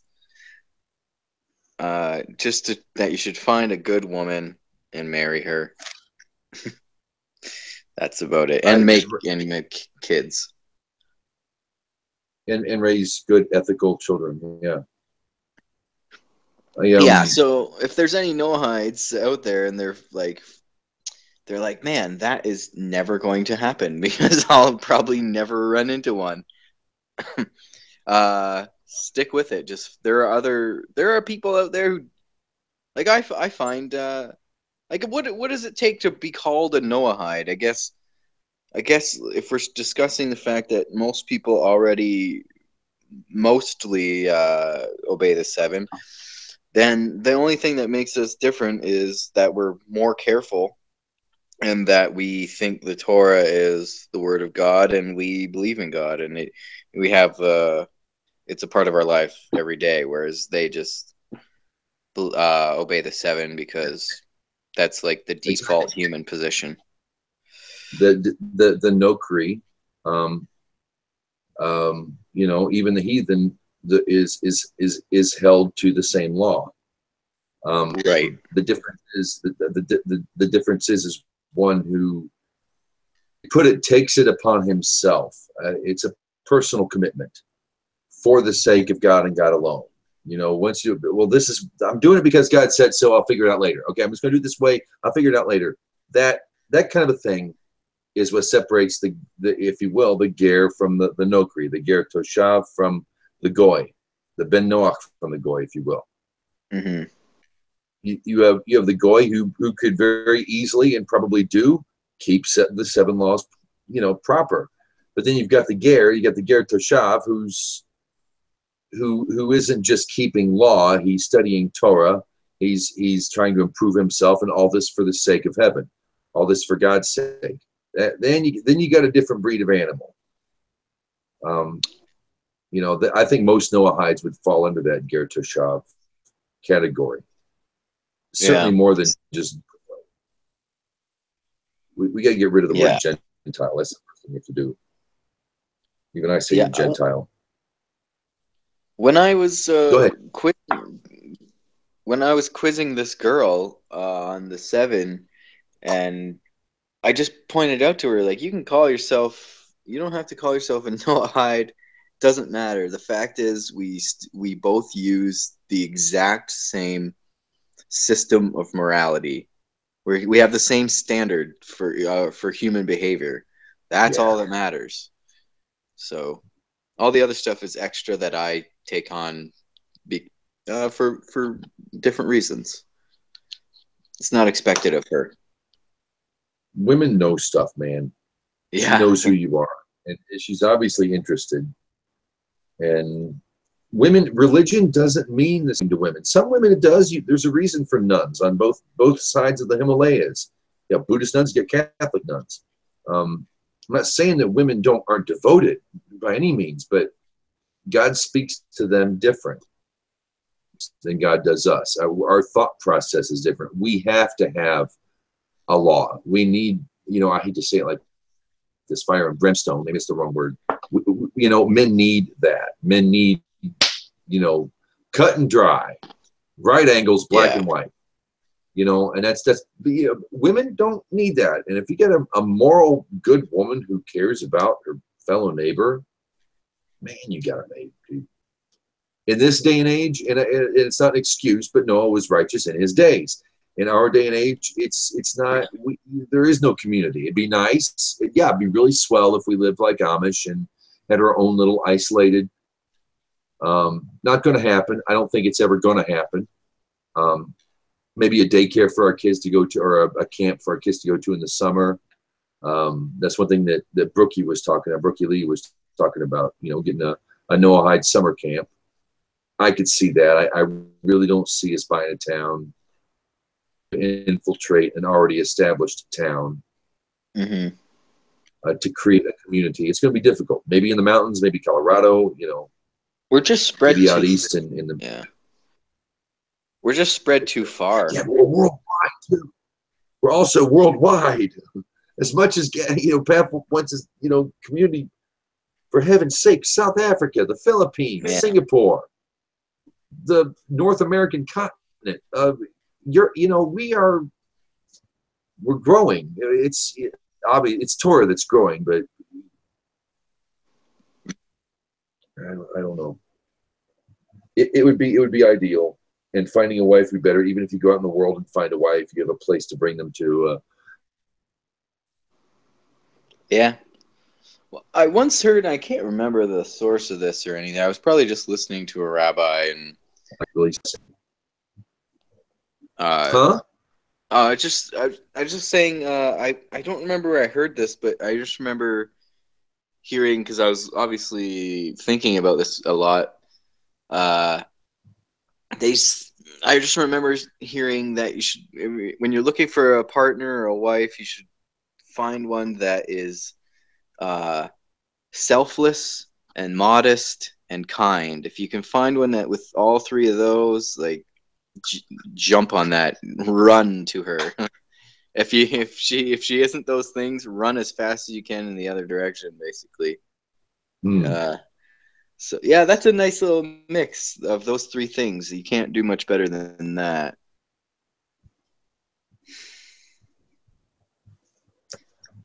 Was a couple Haftorahs back. Let me see if I can find it.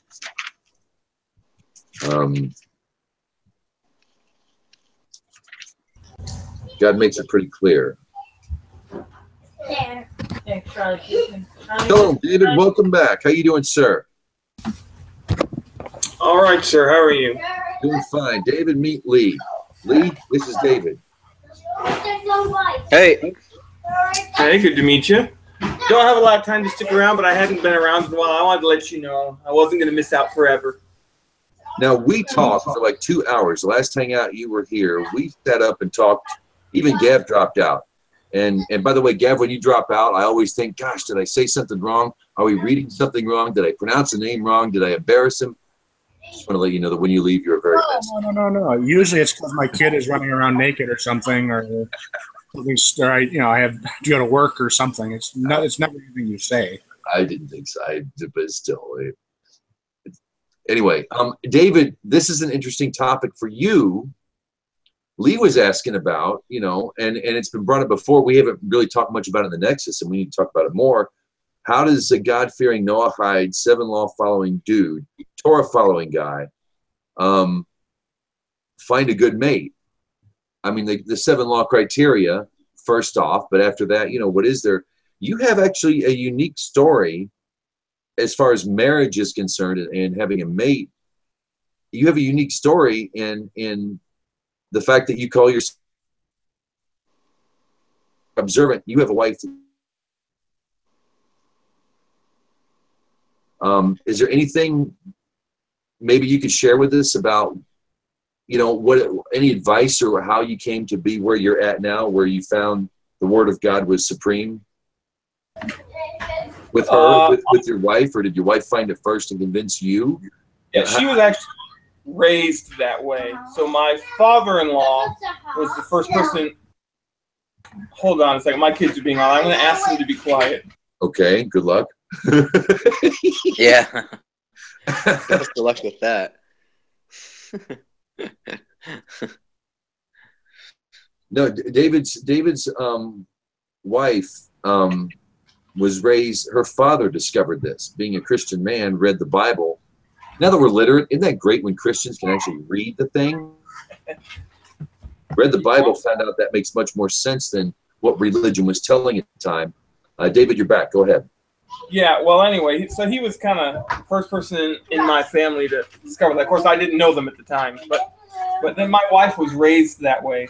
Honestly, I wish I had some great advice on how you can find someone, but I wouldn't know how you'd begin to do that because I didn't really seek that out. Yahweh sort of just put it on me, you know? He led me to that in ways that I couldn't even see happening. So my advice is pray hard and hope that Yahweh just sort of does it for you. So you learned, yeah. So David learned it from his father-in-law. So so was it discussion with him, or did he open your eyes and you go off and find something and come back, or did he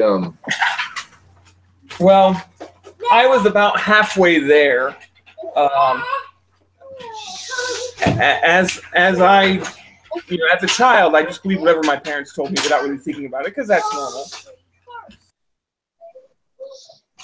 Mm-hmm. But you know, I began to ask questions, you know, when I was, say, a teenager, right, and really want to learn it for myself. And the older I got, the more questions I asked, and it tended me towards, in some ways, being away from what they taught me, in other ways, being closer to what they taught me, but always wanting to find some sense of consistency in it.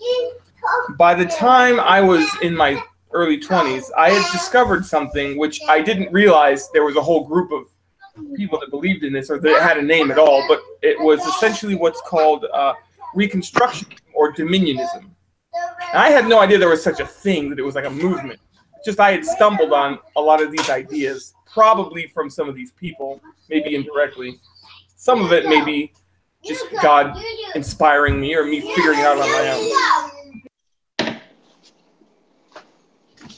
So, like I said, I wasn't part of any movement or anything. It's just the way I sort of discovered trying to make the Bible more consistent. And essentially what Reconstructionism is they accept like almost the entire Old Testament as being absolutely true and valid even today. So they teach that the laws that were given to Moses are good for how a government should be run. And that the moral laws, you know, are good for how you should interact with people. And they really delve into that. The only things they don't agree with in that are what they term as the ceremonial laws. All that's bullshit that's been done away with according to them. But because I was so close, once I got to meeting my wife, it was really easy, really. She just explained, oh, well, this is, I just follow all of them. And it was kind of, it just made sense. Like, oh yeah, I guess you would, wouldn't you?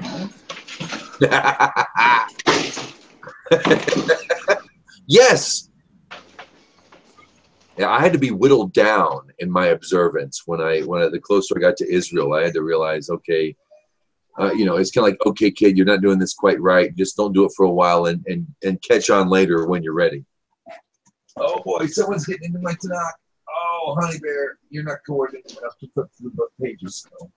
My daughter loves anything in Hebrew. When she sees Hebrew text, She can look at an English book and doesn't care. If she sees Hebrew text, she wants to flip the pages. I'm not kidding you. This is her right here. I'll get her on camera. This is Catherine. And she loves messing up Daddy's. Hi, Catherine.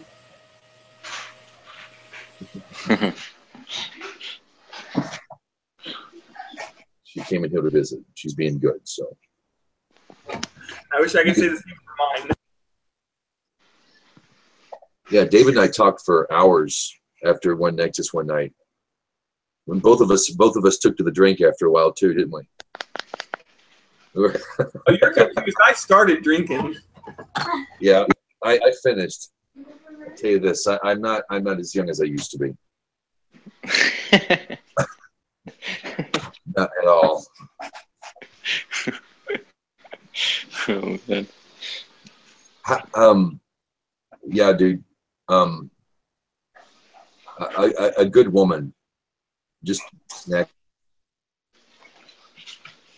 really liked the idea because I was very practical. I had a bit of a supernatural God wink, if you will, at the time. And I can't say that I had two big God winks that week but I can't deny that there was a practical, very logical, secular, if you will, very real, material, tested, true thought process as to why I should marry this woman. Aside from the signs, there was a practical reason. She was a banker. She's a good God-fearing woman. She has good parents. You know, she and I like kind of the same music. We like some of the same movies, came a little later, but it really took 2 dates. And I was like, this is it. I was just at a point in my life where I didn't want to date. I don't want to BS anymore.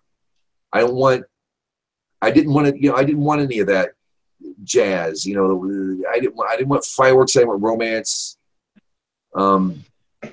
What I wanted was very practical. And when you approach it on a practical level, you treat her right, man, you'll be all right. If you let her, the other thing I would say is give her the house, give her everything, let her be in charge of everything, and trust me, you will have all the room you need to do what you want to do. Yeah, that's pretty much it. Let them win most of the time. Pick your spots to put your foot down. But my duty is to teach the children Torah. I'm the Torah provider in the family. I have things I have to do. There are things that, as a human being, you have to do. I really think that, women know a man better than the man knows himself or the woman. if she's willing to attach you, and she knows that you are a Torah lover and you're a God-fearing man, she might want that. She might be agnostic in and of herself, but that could be something you could provide that she couldn't to her children, because God's pretty popular in the world. He's pretty popular. The Bible's kind of a bestseller, Yeah. I couldn't handle the secular thing as much as a lot of people could. I just had to find a God fear, Christian or not. I had to find a God fear, because I certainly was not going to be dating I was not going to go for any of that. No, I can't do it. We are not going to get along. You are beautiful. You're wonderful. You're not future right. material. You're not life material. But if she accepts you being God-fearing and she's not, but she was raised in it, knows about it, is clued in, and isn't an alien to what you might be discussing in terms of the Bible, yeah. Women got a whole different spirituality than men do. If she lets you be the man that you are, I think that's a plus. She doesn't want to change you. Does she tell you how to dress yet? Well, the thing is, I could use some help in that way, probably. So. Right on. Yeah, I could probably use some instruction. So it's not a big deal. But my dress code doesn't go with blue jeans. Yeah. Yeah, she's 1,000 times more stylish than I am. I can help. We didn't talk much Torah tonight. We just got a few more minutes for the live portion, so I'll go. We've got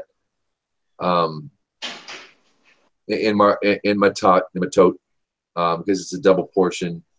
We've got the laws of oaths. The tribes of Reuben and Gad promised to dwell outside the land, but also promised to defend the land from invaders.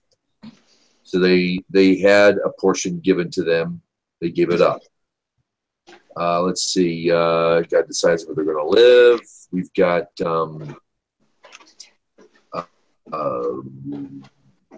clarifies laws of murder.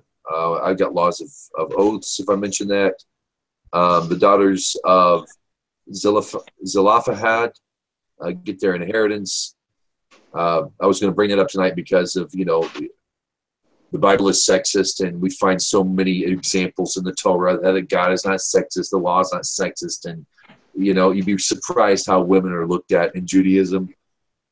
This is another when women get the inheritance of them. If there's no men to do, women get it. They're not prohibited from owning land and whatnot. What else was there? There was I don't have my notes ready for hang on a minute. What? Yeah, I have to read this over again. But do you remember any? I'm only asking this because it's kind of relevant in my life right now. What are some of the prohibitions when it comes to oath taking? Or what do you have on that? Unless you really, really mean it. Okay, so if you were, like, say, to join a group or let's say a fraternity, is this how does it feel about that? You don't desecrate. It says here, he shall not desecrate his word. According to whatever comes from his mouth shall he do. Okay. That's in taking a vow to Hashem. If you were to take a vow to an idol, you're encouraged to break that. Right. I would think you're encouraged. I can't answer, but that would be my thing. Hear that a vow is much more difficult to contend with than an oath. Okay, let me. Here's a question I've had for a long time, and it's kind of along these lines.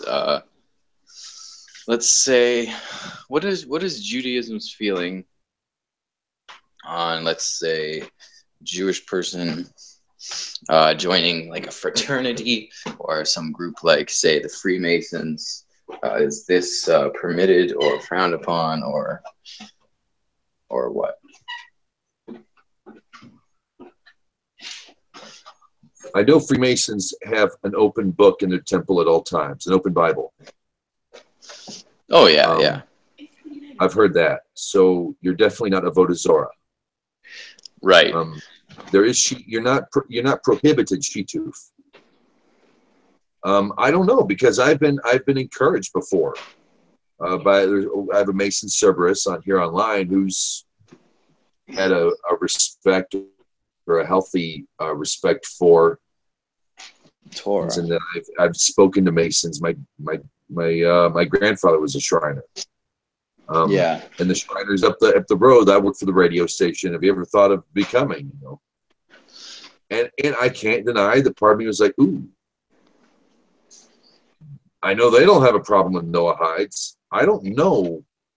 Oh, they wouldn't have a problem with us, that's for sure, because I've collected a lot of information on this topic, actually. No way. A ton of information. Did you read the side chat? No. Gav's a Mason. Okay. All right. There you go.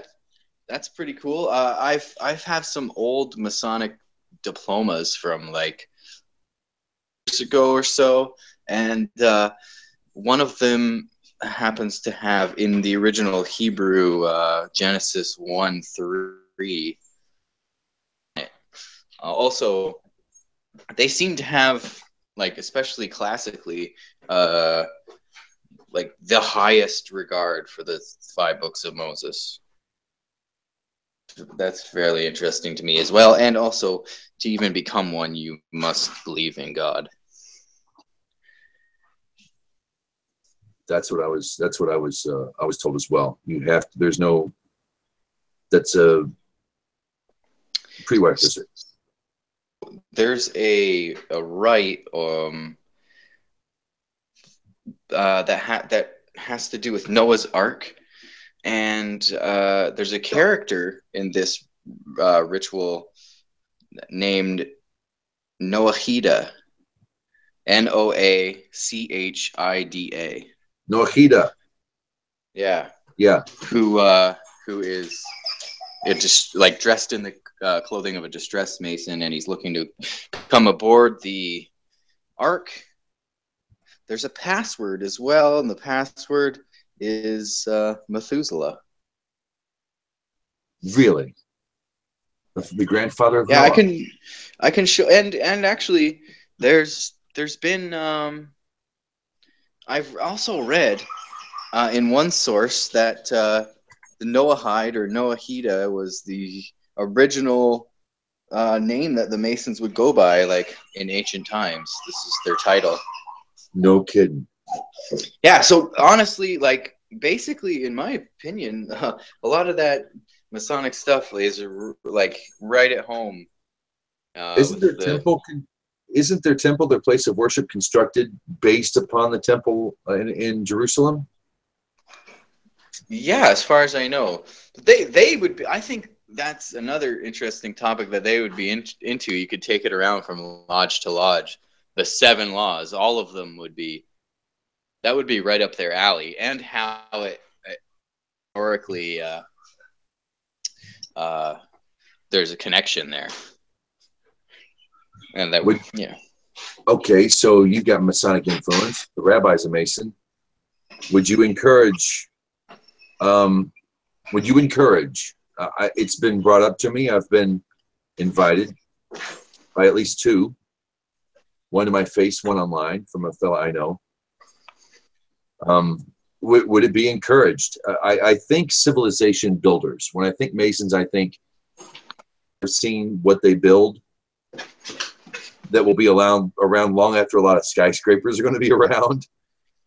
I see ancient wisdom. I know there's the whole cultist thing behind closed doors, and we've got them locked up there with the Illuminati and all that. I'm like, well, people rich enough to pay people to build a civilization or to build a city, they're going to be working for some people. But from what would it be something that could be encouraged?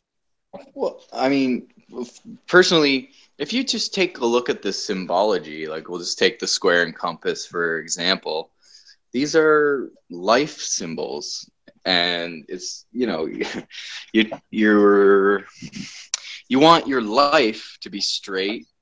You want it to be level and plumb, and make sure everything's done correctly, because, like, let's say you build a chair. You've never built a chair before. Which chair is going to last longer? The one that's done by a master carpenter who has instructions or Torah, yeah, and who's just winging it. Which chair will have the greater structural integrity? Yes. And what is the standard for all this? 7 laws of Noah, or if you're Jewish, 10 commandments, or just Torah in general is the law and the instruction by which we have to live by. The past recent, I said something very controversial, and you weren't around to say it when you were, and I felt, I didn't think about Lee when I said this, but the 7 laws were not enough. they're not enough. If this many people are following 7, then it's time for more. And the one thing I think it was, the one thing that is absent from the bare bones minimum slaves Bronze Age law is God. But when you go to Torah, when you put Torah before the Noahide law, when you get to a point, I think we need to be focused more on that and bringing God to the world. 7 laws are your passkey. That's page 1, but there's so much more to it than just law, and that contradicted so many people. And I remember you, after I'm talking about this, I remember you saying it's bulletproof, and it's perfectly bulletproof. It really is. It's the most bulletproof system of personal, communal, family, societal foundation. 7 laws. It's perfect. Mm-hmm. There was just something lacking. If we cling to 7 and 7 alone, it will never bring us God. Not just a belief in God, but like knowing God. Like that it is it. And I mean that with a capital I. It is in effect at all times. It's relevant at all times. I think that awareness would do us better. But that was my thing. And well, yeah. I just had to, well, I didn't have to. I guess I just joined a union type of thing, like a carpenter's union. Mm-hmm. And I couldn't help but notice how heavily influenced or how heavily Masonic it is, only because I like kind of studied this before. And they even have their own like their meeting room is essentially a lodge, and like there's a sacred area where where only some people are allowed to sit or whatever, but it has essentially the same symbology, the same graduated system where you go up from apprentice to journeyman to master and then on up and up and up. Same type of deal. And you have to be sworn in and all this, and yeah, it's all based on that type of thing. And then I was talking to one of the head ups or the heads there, and just happened to ask him this question: who is the first carpenter on record?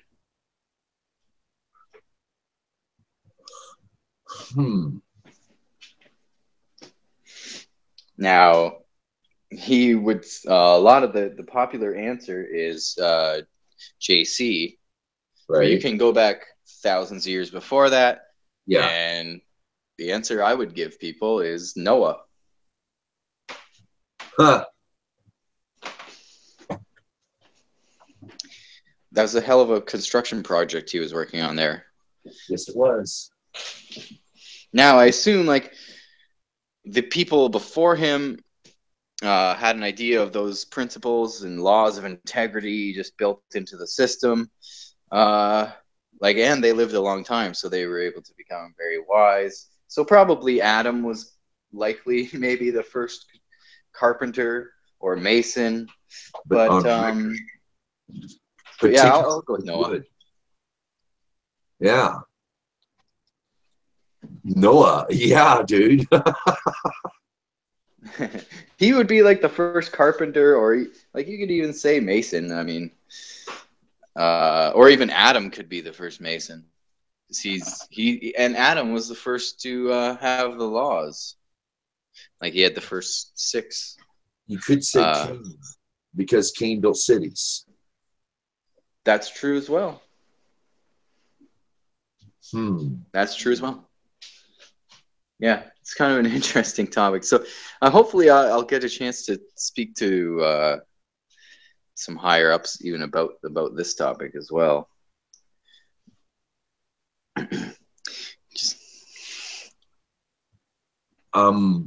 Unless if anybody has anything to add for the live broadcast, now would be the time. Go ahead. Just that if there's anyone out there who's like thinking this is never going to happen for me, I'll never meet a Noahide woman or man and even if I do, like, what are the odds that I'm going to want to marry this person? Yeah, I guess follow some of the things that we said in this. It's not impossible. Just don't hold everybody to this like ridiculous standard, because there's a lot of everybody.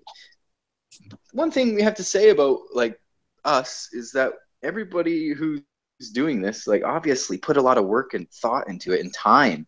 These things, you can't just snap your fingers and be like, oh, you're into Torah now and God, and this is how you pray, and this is what, you know.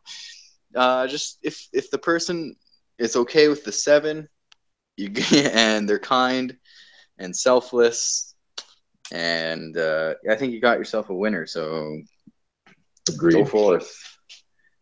Agreed. And I'm going to go with Rabbi too.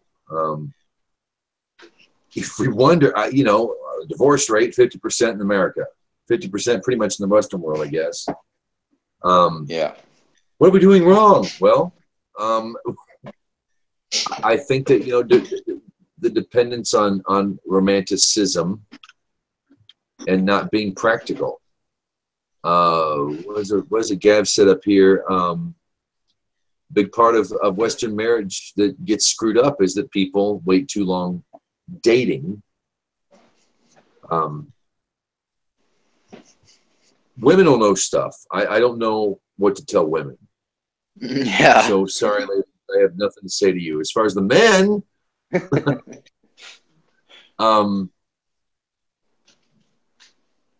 you know, go for it. If she behaves, keep it, you know, page 1. But go with your heart too. The dating thing, and you have to take, you know, we need to take a good 2 years in our relationship to make sure this is going to. Just do it. I know there are other success stories. I'm a success story. My wife's a friend of mine. Just met a guy and was like, boom, that was it. She knew. And she went with it, and she's happy, happier than I've seen her.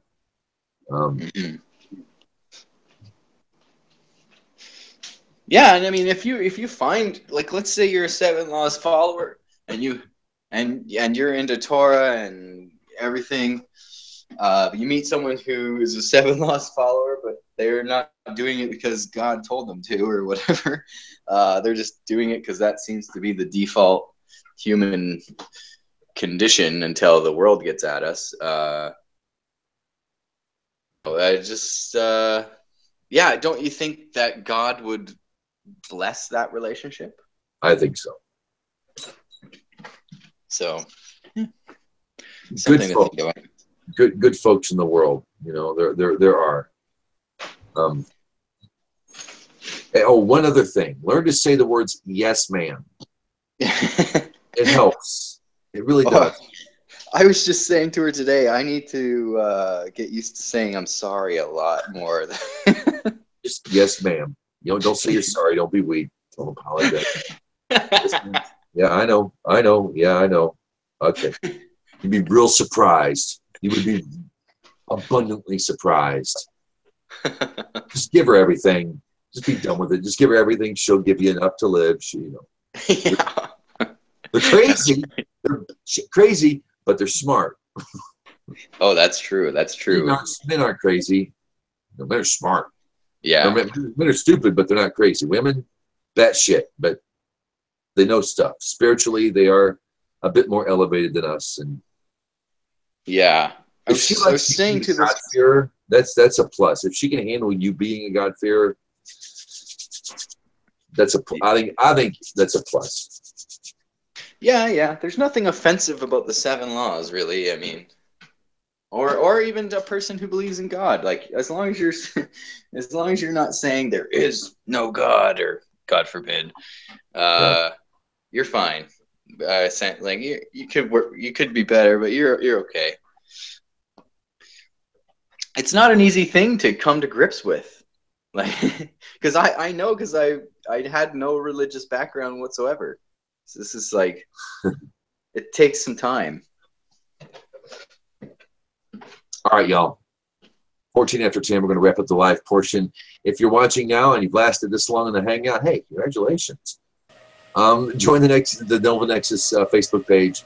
and James the Idol Smasher at gmail.com if you want to get on the YouTube Google Plus side of the mailing list to get you the link to join each week for Gav and Lee, David, Rosalie, and myself. Shabbat Shalom, y'all. Shabbat Shalom.